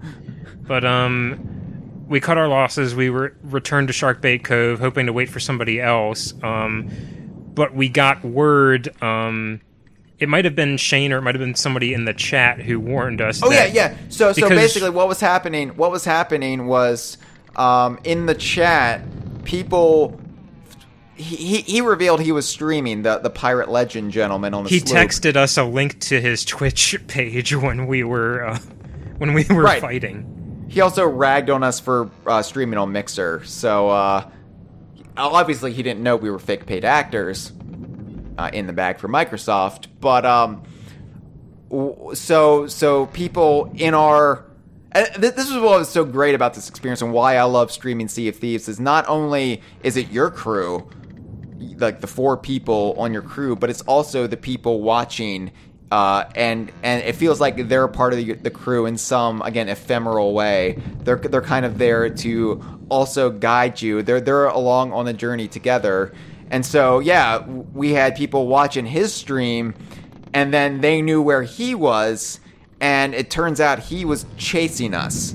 Yeah, he was just going to come right back to Sharkbait Cove and try to fight us again, even though we expressed no interest in fighting him. Because he knew where to go to grief us, because there were the hot spots. And again, we suspected he's already done this quest. And like, he did it early on, because if he's a pirate legend, he's playing this game every day. And unfortunately, some of us have jobs, and we can't. So some of us could not complete the Hungering Deep day one. Yeah, so at this point, yeah, as much as it pained us to do so, we realized it was in our best interest to server hop, because at the very least, we knew we were stuck on the server with this guy and the shark right, potentially the rights activists as well, and we just, okay, 2 out of however many crews besides us are currently on the server actively are antagonizing us right now. Let's cut our losses and try again elsewhere. Yeah, so basically, up until, besides the friendly crew we had encountered earlier, we had only encountered extremely hostile people at this point, and this dude was so proficient at the game, especially combat, especially violence, and not only did he know what he was doing, and he was doing it expressly to ruin our chances at completing the Hungering Deep, but he also knew we were streaming, and he could have eyes on us, just like we had eyes on him, so there was no escape. So at that point, we basically had to say, get out of here. We have to just roll the dice, get on a new server. Luckily, all of our progress, was saved automatically. All we had to do was resupply the ship. That's all we had to do. Which sucked, because we had the planks. Oh, okay, so another thing you have to do in the Hungering Deep is, and this is not something you would know unless people told you, and this is where I'm kind of thankful we did have some forewarning. Thank you to everybody in the Mixer chat. It was Chad who first tipped us off here. Chad and Jeff were the ones who told us we needed lots of planks and lots of cannonballs. And I remember even specifically asking them, look, I know you guys recommended this, but are you recommending it, or is it an absolute necessity? And they said it's a necessity. Yeah, we at one point we had accrued 100 planks, which is the limit of how many planks you can have in the supply barrels on the ship, and we had quite a few cannonballs too. We lost all that when our ship sank. And we resupplied to this extent multiple times. Yeah. You'll have to watch the stream for the complete accurate details. But basically, we had to resupply yet again. And then when we went into the new server, we were having trouble finding the planks. We could only find bananas and all this shit we didn't need. We needed bananas, but not to the extent we needed planks and cannonballs to fight the Hungering one. Though, in one way we did luck out. As soon as we got on the new server, almost immediately we ran into another player out in the world who was on a 2-man sloop. Well, yeah, 2 players. Let's be fair. Let's give Nick his props. Not Nick Prohl. Not Nick Prohl. We'll call him Nick Props. There's Nick Props and his friend. Well, I guess friend. They seem pretty hostile to each other. Frenemy, maybe. Frenemy. He had the Xbox handle Drabist Nat 03, which I could not remember during the stream. I kept calling him things like Benign Nat, just weird shit like that. But Drabist Nat 03, and it was him and his friend Nick, Frenemy Nick. And so we met up with them at Sharkbait Cove, and we were like, hey, we're friendly. No, they rammed us. They rammed us at first. Accidentally. By accident. Yeah, these two seem to have a tense relationship, and at first I remember thinking to myself, they were significantly younger than us. Let's get that out there. They were I think teenagers. Yeah. And I remember thinking to myself at the time, Like, man, Nat, you're being kind of harsh on your alleged buddy there. You're like, at this point, like, Joe Neat had even joined the stream. Yeah, I had to point out to them, hey guys, you know the producer he's not with us, guys, by the way. The producer of Sea of Thieves is watching us right now, and that didn't seem to faze them at all. Like I don't think it. I thought maybe they thought we were joking at first. I don't know. Yeah. I had to put a lampshade a little bit on it because I felt bad for Nick Props there because he was getting. Of course, to be fair, Nick did keep kind of screwing up. He kept falling off the ship. There was a lot of self-inflicted setbacks. First off, we should establish these two agreed to help us fight the Megalodon, but neither one of them had completed the quest 100%. They had just didn't they just get to Sharkbait Cove? Yeah, they had just gotten there. So the same situation we were in when we started and we met this other crew, except now we were ready to go, man. We were tatted. We had the drums. We were ready to pan, baby. But yeah, we offered to lead these guys around, just do the whole quest in a circle again, because we'd already done it. We knew to tell them exactly where to go. We could skip the clues that did not involve the journal. In the interest of time. At this point, we were desperate. The experiences with the pirate legend, the twitching pirate legend, had so frazzled us. And by the way, so we thought this was just gonna be a couple hours, right? At this point, it starts to dawn on me, this is going to take a while. Shane had to work that night. He had to leave by 9 p.m. Eastern time. And so I was thinking, and we were confident there was absolutely no way it would take that long. Like, he would be in absolutely no danger of missing work. The idea was then planted in my head that this is Saturday after it had launched on, what was it, Tuesday? Or did it launch Tuesday? on Wednesday? I specifically Tuesday. Remember because it was after Memorial Day, when it would have been the opportune time for players in the U.S. to try the event out. Isn't it Remembrance Day in the UK? I mean, it's the same. We share a holiday, but we just have different names for it. Regardless, it was the day after everybody had the day off of work. Yeah. So, yeah, it was Tuesday. So, at this point, I'm realizing it's the Saturday after it launched. There are griefers now who have already done it, and they just think it would be delightful to ruin. I got mine. Wouldn't it be funny if we prevent other people from achieving it? This kind of for the lulz mentality that I don't understand. You know, this. I am not cut from this cloth, and I'm not trying to give myself a hungering deep, if you will. But it's just come on. Anyway, so setback number 2 was the reason for the inter-crew animosity became clear as Nick was kind of directly responsible for some of the setbacks in our trying to get the journals quickly. I think at one point we made the ill-advised decision, I think, for both of them to ride along on our boat. In retrospect, I wish we had just had them ride in the sloop behind us, but hindsight's 2020. Yeah. That was such a mistake. But at one point, Nick fell off the sloop. We waited for him to catch up with us. He parked at the wrong island next to another galleon. Ended up, I can't remember if he wrecked the boat. Something happened. But eventually, we finally caught him up with us. And then he read the journal, and we got all ready to go, and suddenly Nick had disappeared. And yes. We found out from... now you're going to make me get his name wrong. Drabus Nat, from a private message with him, he had apparently abruptly quit Sea of Thieves to go play Rocket League. After all this time, after all this struggle. Now, granted, Nick was absent for most of our Drabus Nat was with us. Nick was somewhere off in the ocean.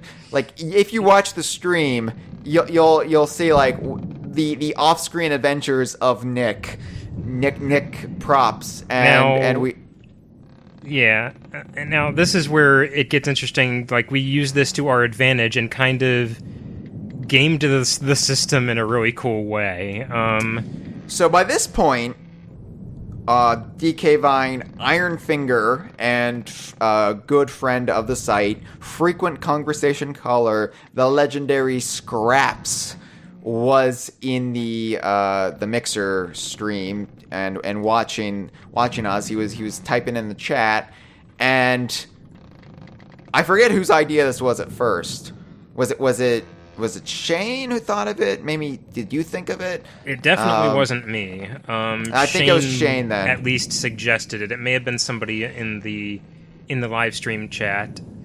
I don't think it was WTX Dre, but shout out to them because they did give us a lot of help. They were one of the ones who kept an eye on the other Pirates stream. Absolutely. Thank you, WTX Dre. So they, the suggestion was get Scraps in the game, because Scraps, he is, in our circle, in the pirates we usually play with, he is the closest we've got to that guy who gave us grief. The twitching pirate legend. He's Scraps, one of the highest level players, I believe, who's a DK Vine regular right now. Highest level, closest to being a legend, but he's also just damn good at the game. He's an excellent helmsman. He, right. Like, above all else, he is the best helmsman I've ever seen. An annoyingly good helmsman. Yes, I want to punch him and lock him in the brig. Because he's like barking orders at you, but the man knows how to steer a vessel. So they say get Scraps in there, and like let's explain what getting him in there entailed. Because right. Under normal circumstances, you cannot enforce a way to make sure a friend of yours is present on the same server as you in a crew that's not your own. Exactly. However, because Nick Props went to play Robot League, suddenly... whatever. It's not DKU, Cameron. Like, I give a shit. Well, when they announce the Donkey Kong car at E3, you're going to be very, very sorry. Is Donkey Kong going to be driving it? That's going to be a whole issue on the eventual... the eventual... What do we call it? The Supreme Court? The tribunal. The DKU tribunal. Holy shit. It'll be an 8-bit Rabid Kong just to throw an even bigger wrench into it. So yeah, he went to play Robot Society or whatever, and suddenly, so we had Drabus Nat still with us, and suddenly Drabus Nat had a vacancy on his 2-person crew, so we were like, we've got a ringer here. But I didn't think this was going to work. I didn't think Drabus... Because at this point, I still didn't know... Like, we hadn't spent enough time with Drabus Nat. And most of that time was spent him griping at Nick. So, I didn't know what to expect. At this point, I was, like, thinking Drabus Nat was just going to quit. And I was like, this isn't going to work. There's no way he's going to just agree to pair with our random friend. To him, a rando. To us, a Scraps. But who was named with an Xbox Live tag that was basically Scraps 69. Isn't it like Scraps 6669? So basically, yeah. Satan and I actually went into an in-depth discussion of what the 69 position entails on the stream. So check that out, by the way. So why did those kids not want to play with us? Anyway, so what this meant was then Drabus Nat had to become friends with Scraps, had to invite him in the game. There was this whole process, and I'm thinking there's no way this is going to work. We're not going to pull this off. This is a disaster. We're streaming this. This is humiliating. Scraps got in the game. Scraps was now on Drabus Nat 03's crew. Drabus Nat 03, Scraps 69. And immediately, this is where things started to turn around. So now, not only did we have you, me, David, Shane, we had Scraps as kind of an off-crew member helping coordinate things. A man on the inside, yeah. A man on the inside, right. And we had Drabasnat03, who very quickly at this point, with the removal of Nick, I'm sorry. I think it was WTX Dre in the chat who kept saying people keep dunking on Nick. I'm sorry I'm dunking on you, Nick, but once you left, man, Drabasnat03, he started to come alive, and we really started to bond with the dude through this shared experience that is Sea of Thieves. This is where the magic of Sea of Thieves that I don't think a lot of people have experienced started to work, started to sprinkle its fairy dust on us. Yeah, so there's a lot of animosity in Sea of Thieves, but it makes those rare moments of kinship and working together shine a lot brighter. Exactly. So now Drabasnat03 and Scraps is used to working with other people, and this worked to our advantage, slowly assimilating with Drabasnat. So they were on a sloop, and I think they had to go back and get the sloop. So we all had to meet up, right? Yeah, we helped him finish the quest, and then we met back at Sharkbait Cove. Got ready in position to do it. We successfully carried the song together to T26. At this point we had the galleon and the sloop that the sloop that was initiated with Drabasnat and Nick, but now was Drabasnat and Scraps. Correct. So we're playing the drums. Our tattoos start glowing, and the Hungarian one rises from the depths, and it's very much there's Jaws-esque ripoff music, the Robin Beanland variation of Jaws. This is the second time Robin Beanland has had to rip off Jaws, by the way. That's true, yeah. Old hat for him at this point. So you kind of see, the creature is just kind of, on the perimeters. You see it rise up and swim, and it's circling you. And then it will attack you from all angles of the ship. There's very good build-up throughout this. It's... I compared it to, it was a Jaws the Ride kind of experience. A little bit, yeah. And also, by the way, you are on the edge of the map, and so if you are not anchored at this point, I think it paid to anchor above all else. I think Scraps it did and us if there was nobody else around, I think, but we'll get to that. Right. There's a disagreement, I think, between us and Scraps about whether to anchor, because Scraps, again, is a helmsman. He knows how to work a ship. He doesn't like anchoring at all. He never anchors. He always just raises the sails. But the problem is you are right on the edge of the map, and so if you, in the heat of the battle, go off course, not only can you get too far away from the Hungarian one, but you can also just go into the Devil's Shroud, and then your ship starts breaking apart. So we heard the creepy devil music a few times in this battle. Fortunately, there was some leeway that the game gives you before it starts ripping you to pieces. There's a bit when you go into the Shroud where you still have time to, reverse direction and get the hell out of there, which fortunately I don't think the Shroud ever got to the point where it started ripping us apart. We usually got out as soon as we got in. It was everything else ripping us apart. Oh yeah. So can we talk about the Megalodon itself, the design? How this, yeah. Because it's not just a larger version of the regular sharks in the game. It's... Thank God. It looks like it's a prehistoric throwback. It's a giant. It's a rich dark blue. It's still torn up, but not nearly to the extent that the other in-game sharks are. It deviates from the scientific interpretations you'll see of what a megalodon might have looked like. In that it, in some adjustments, it has, for one thing, 2 rows of teeth in its mouth. Right. A secondary one behind its upper and lower jaw. It has 4 glowing green eyes. Like it's Yeah. just enough to make it feel a little bit like mythical. It's also a little bit sleeker than a normal shark. It's a little bit more like streamlined, and at least as far as like the shape goes, it's not like the bulbous shark. It looks like it's the sports car of sharks, Right. the Jaguar.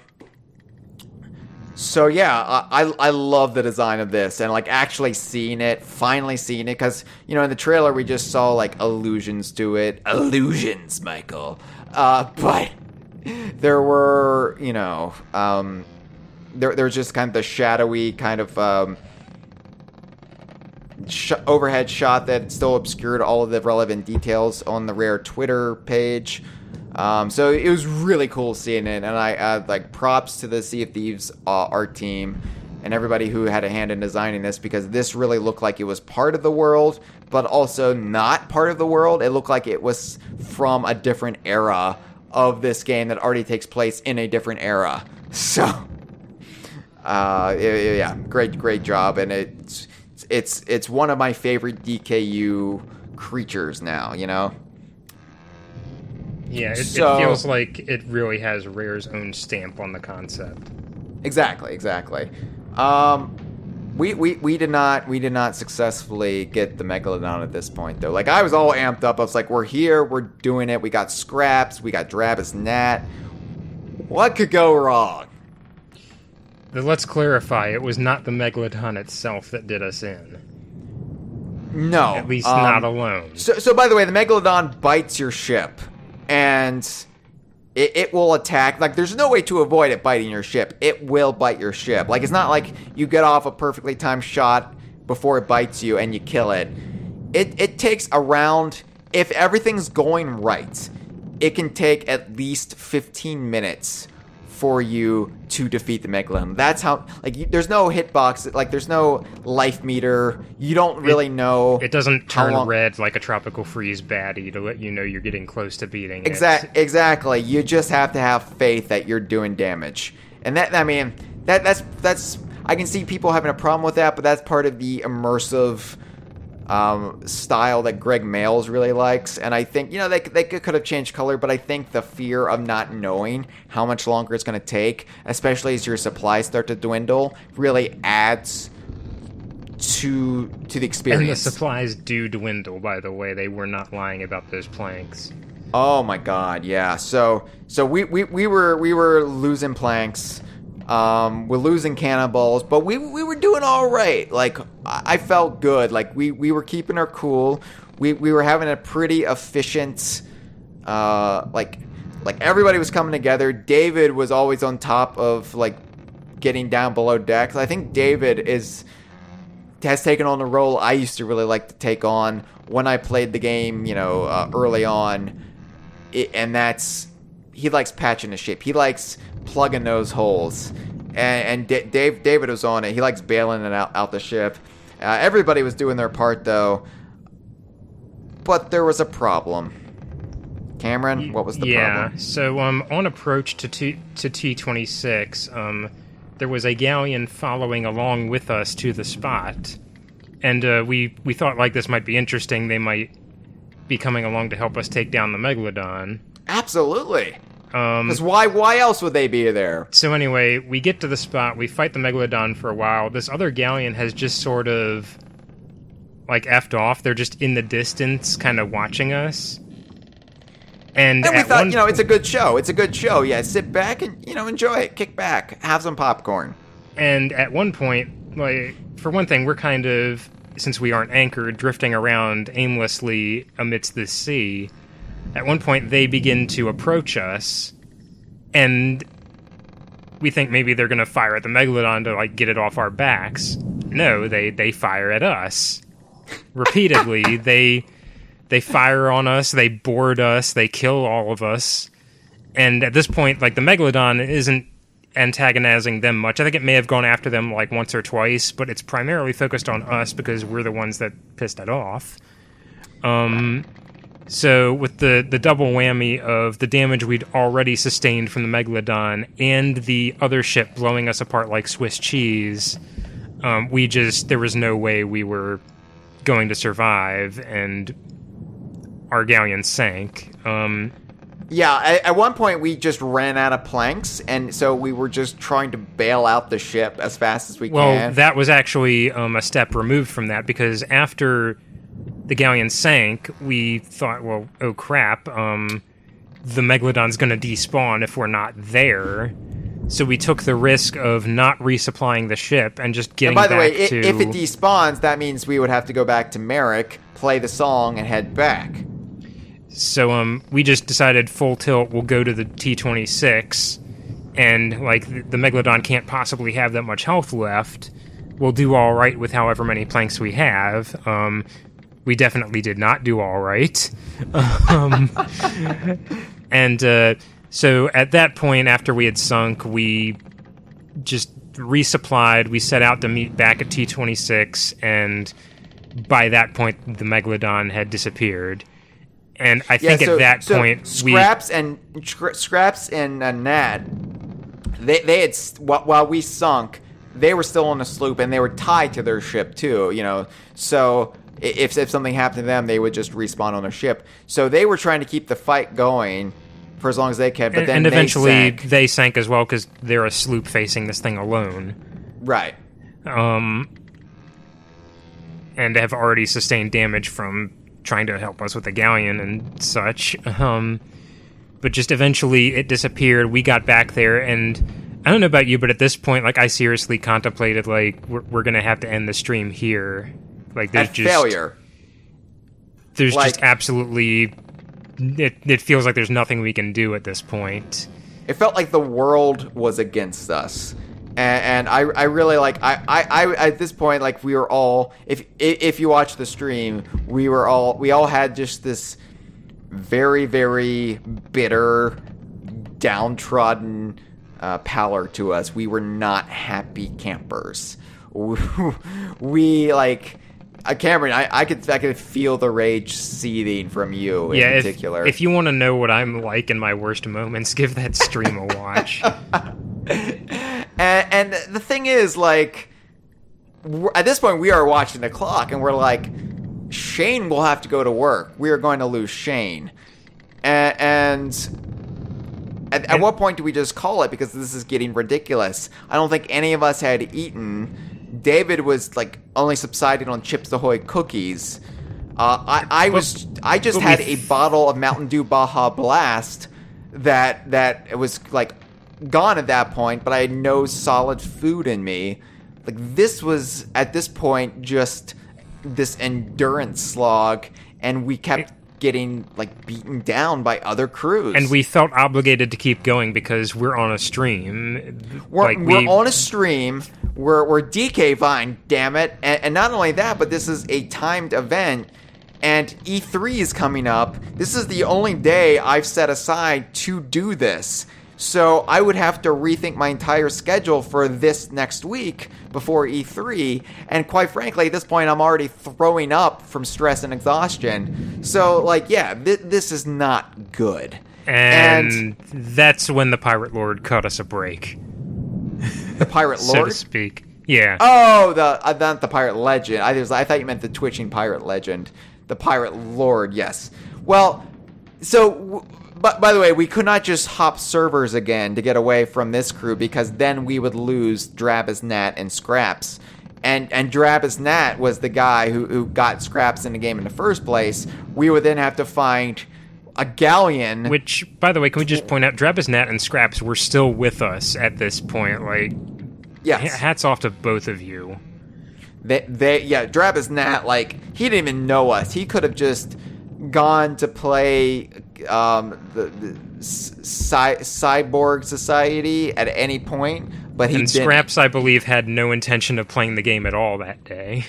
No, he just like hopped in to watch us briefly. Like, anyway, so yeah, so we couldn't hop servers because we would lose them, and unless we found a galleon with two nicks on it, who then dropped out, there would be no way to get them back. So we had to make do with the deck that the Pirate Lord had dealt us, or so we thought.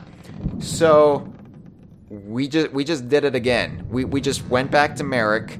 We got the song. Oh no, we sailed to T-26 to find... We sailed to T-26 because at first we weren't sure if the Megalodon was truly gone, and if memory serves, what had happened was, like, we elected to try one more time. We decided we would send the sloop back to Sharkbait Cove with you in tow, Hyle, as like a backup music player. Well, so initially we were just going to have Scraps and Nat go. But then I realized we're just going to be hanging around at T-26. And from my perspective, the stream is coming through my pirate's eyes, custom-rustled eyes. So to keep things interesting... The most interesting thing is going to be going back to Sharkbait Cove, because if you don't, you're just going to be sitting around in a galleon completely still and nothing will happen.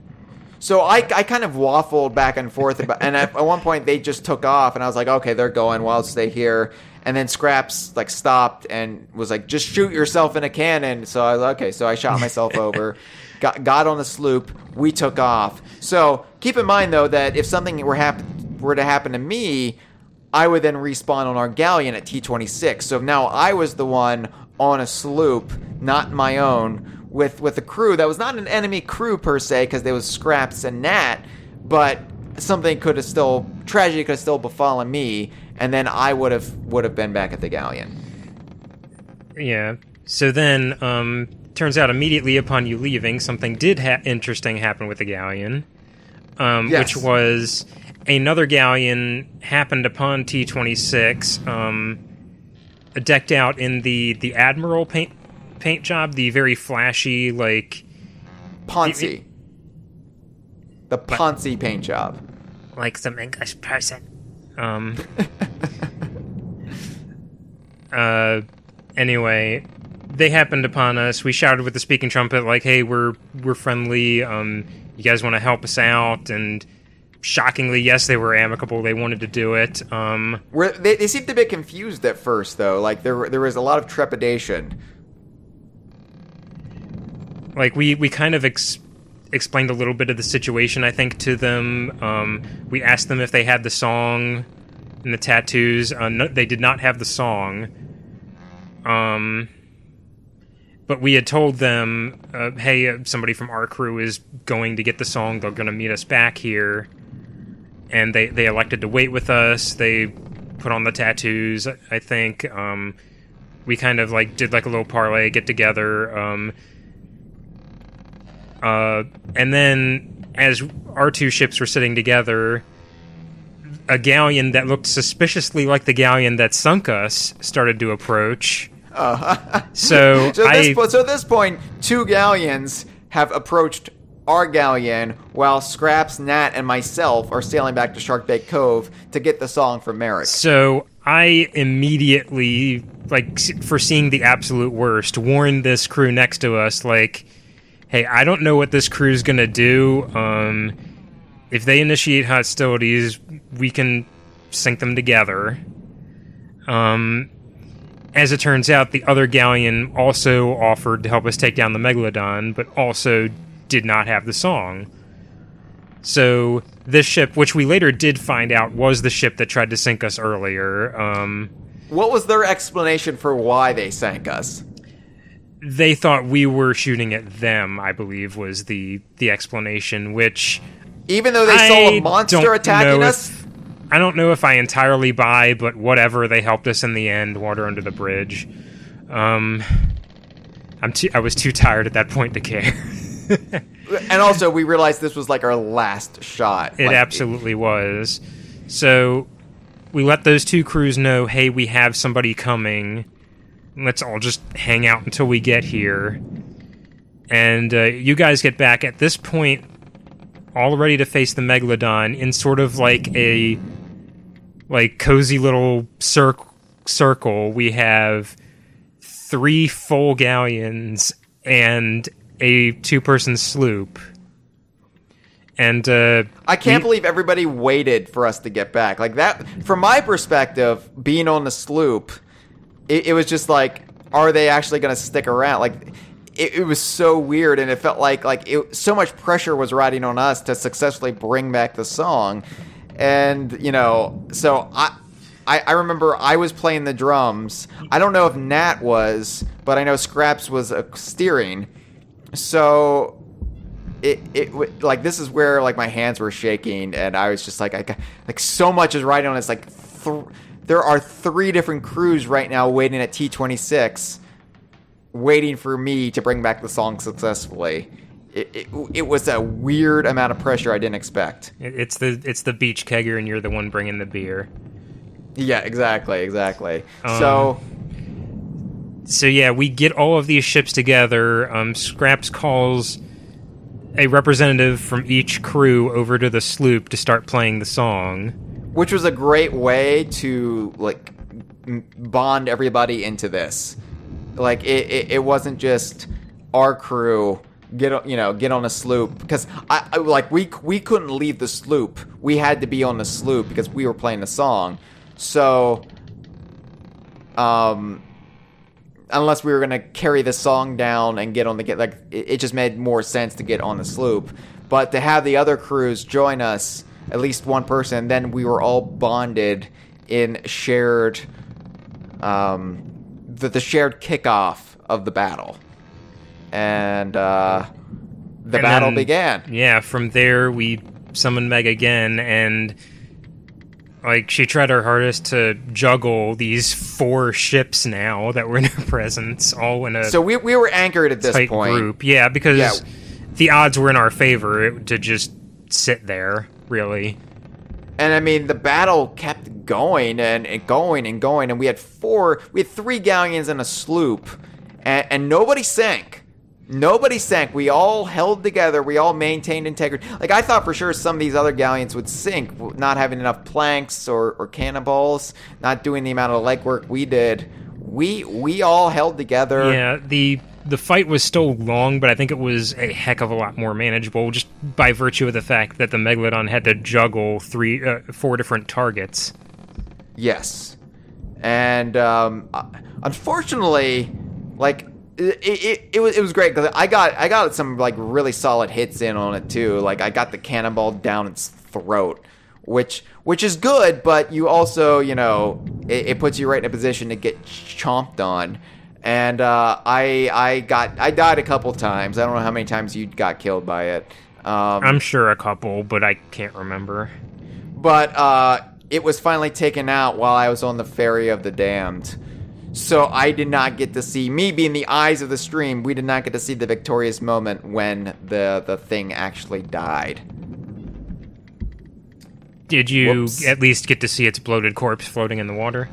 Nope. And I don't know if it had already disappeared by the time I got back, but it was not there. Well, fortunately, within probably 10 minutes of the event going live, there were plenty of screenshots on Twitter of dead Megalodons. Yeah. So anyway, so at that point, the game instructs you go back to Merrick. So at this point, the 4 crews, we all sail back together to Shark Bay Cove. Yeah, and we kind of like talked with them for a minute, like, should everybody go their separate ways? And we kind of ultimately decided, like, no, there's no reason to do that.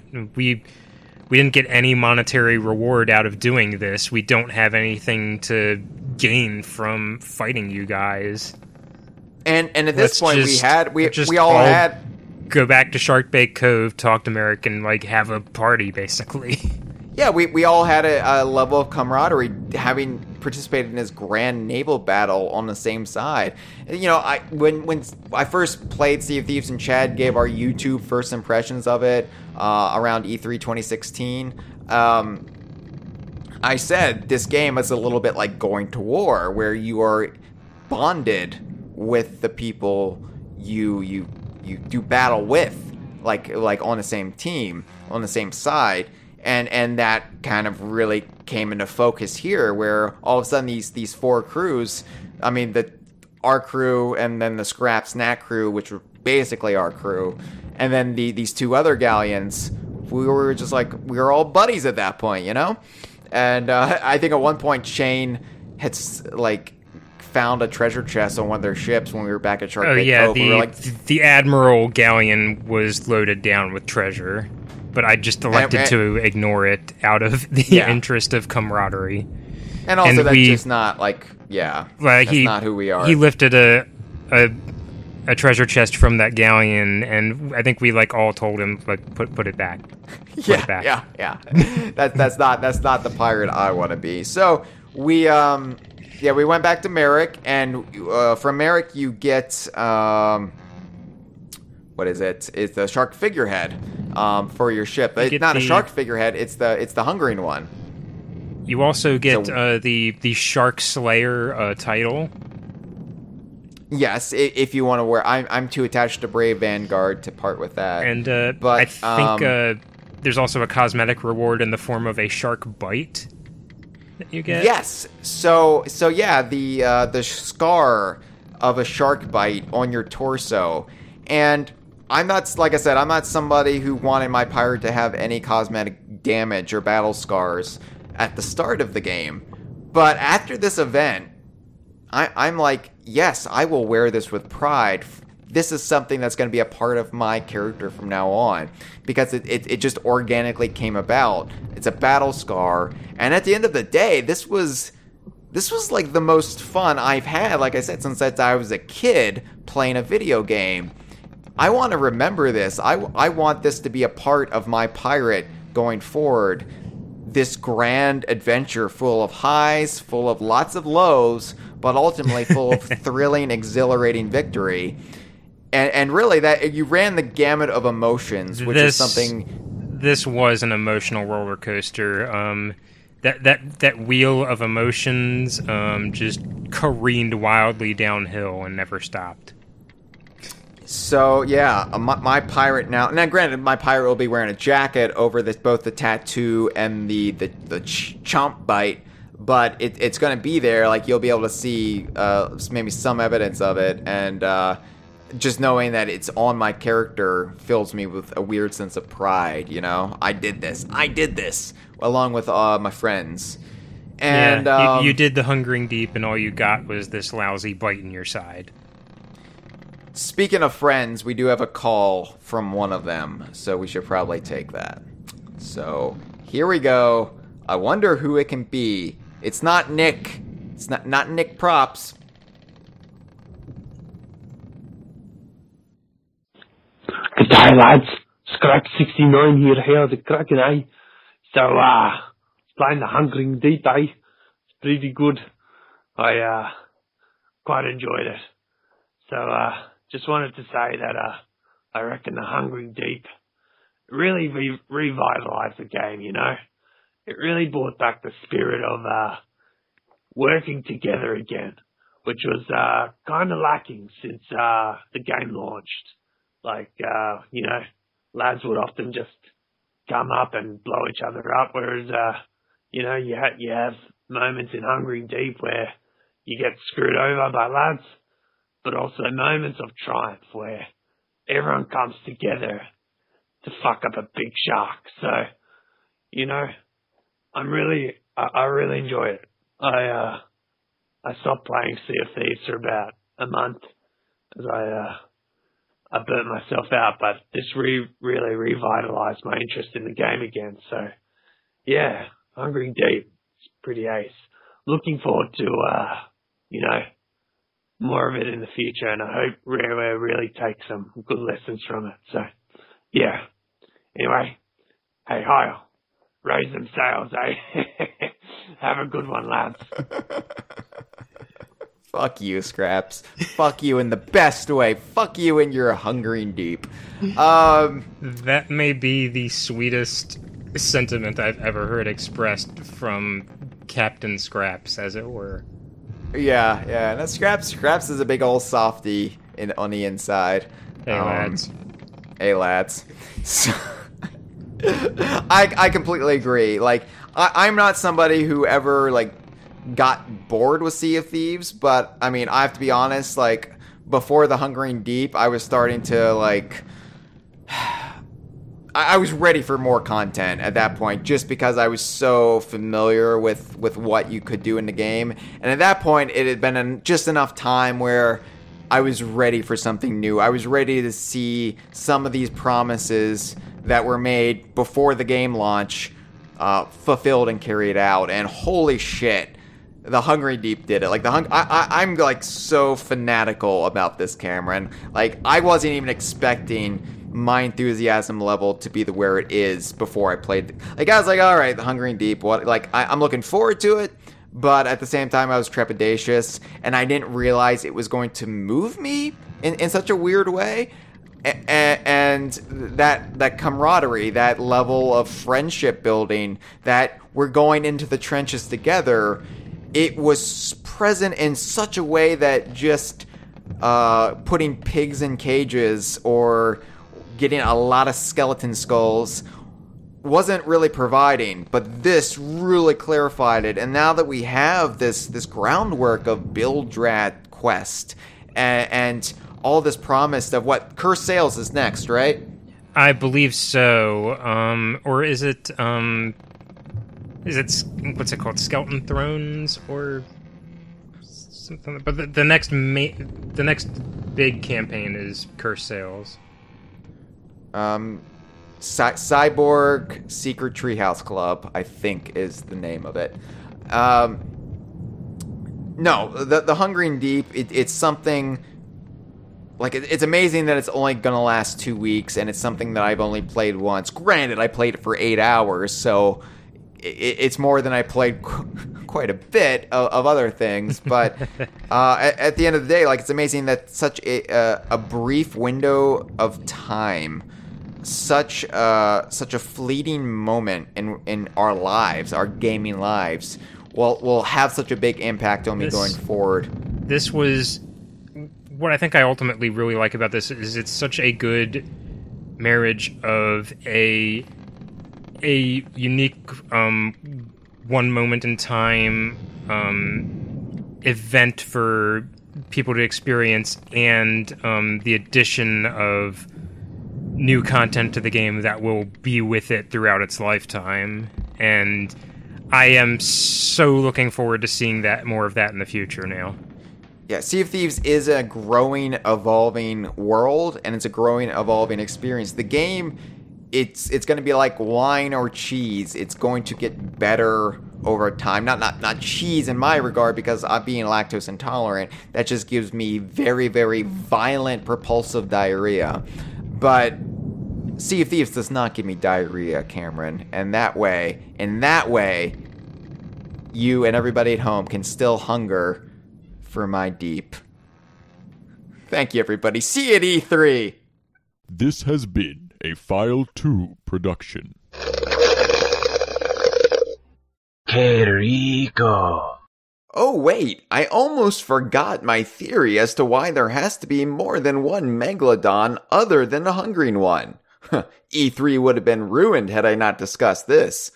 So, if upwards of hundreds or even thousands of people have slain the giant shark in the Hungering Deep, that would mean just as many people would be sailing around with the figurehead that Merrick makes you for killing the Hungering one.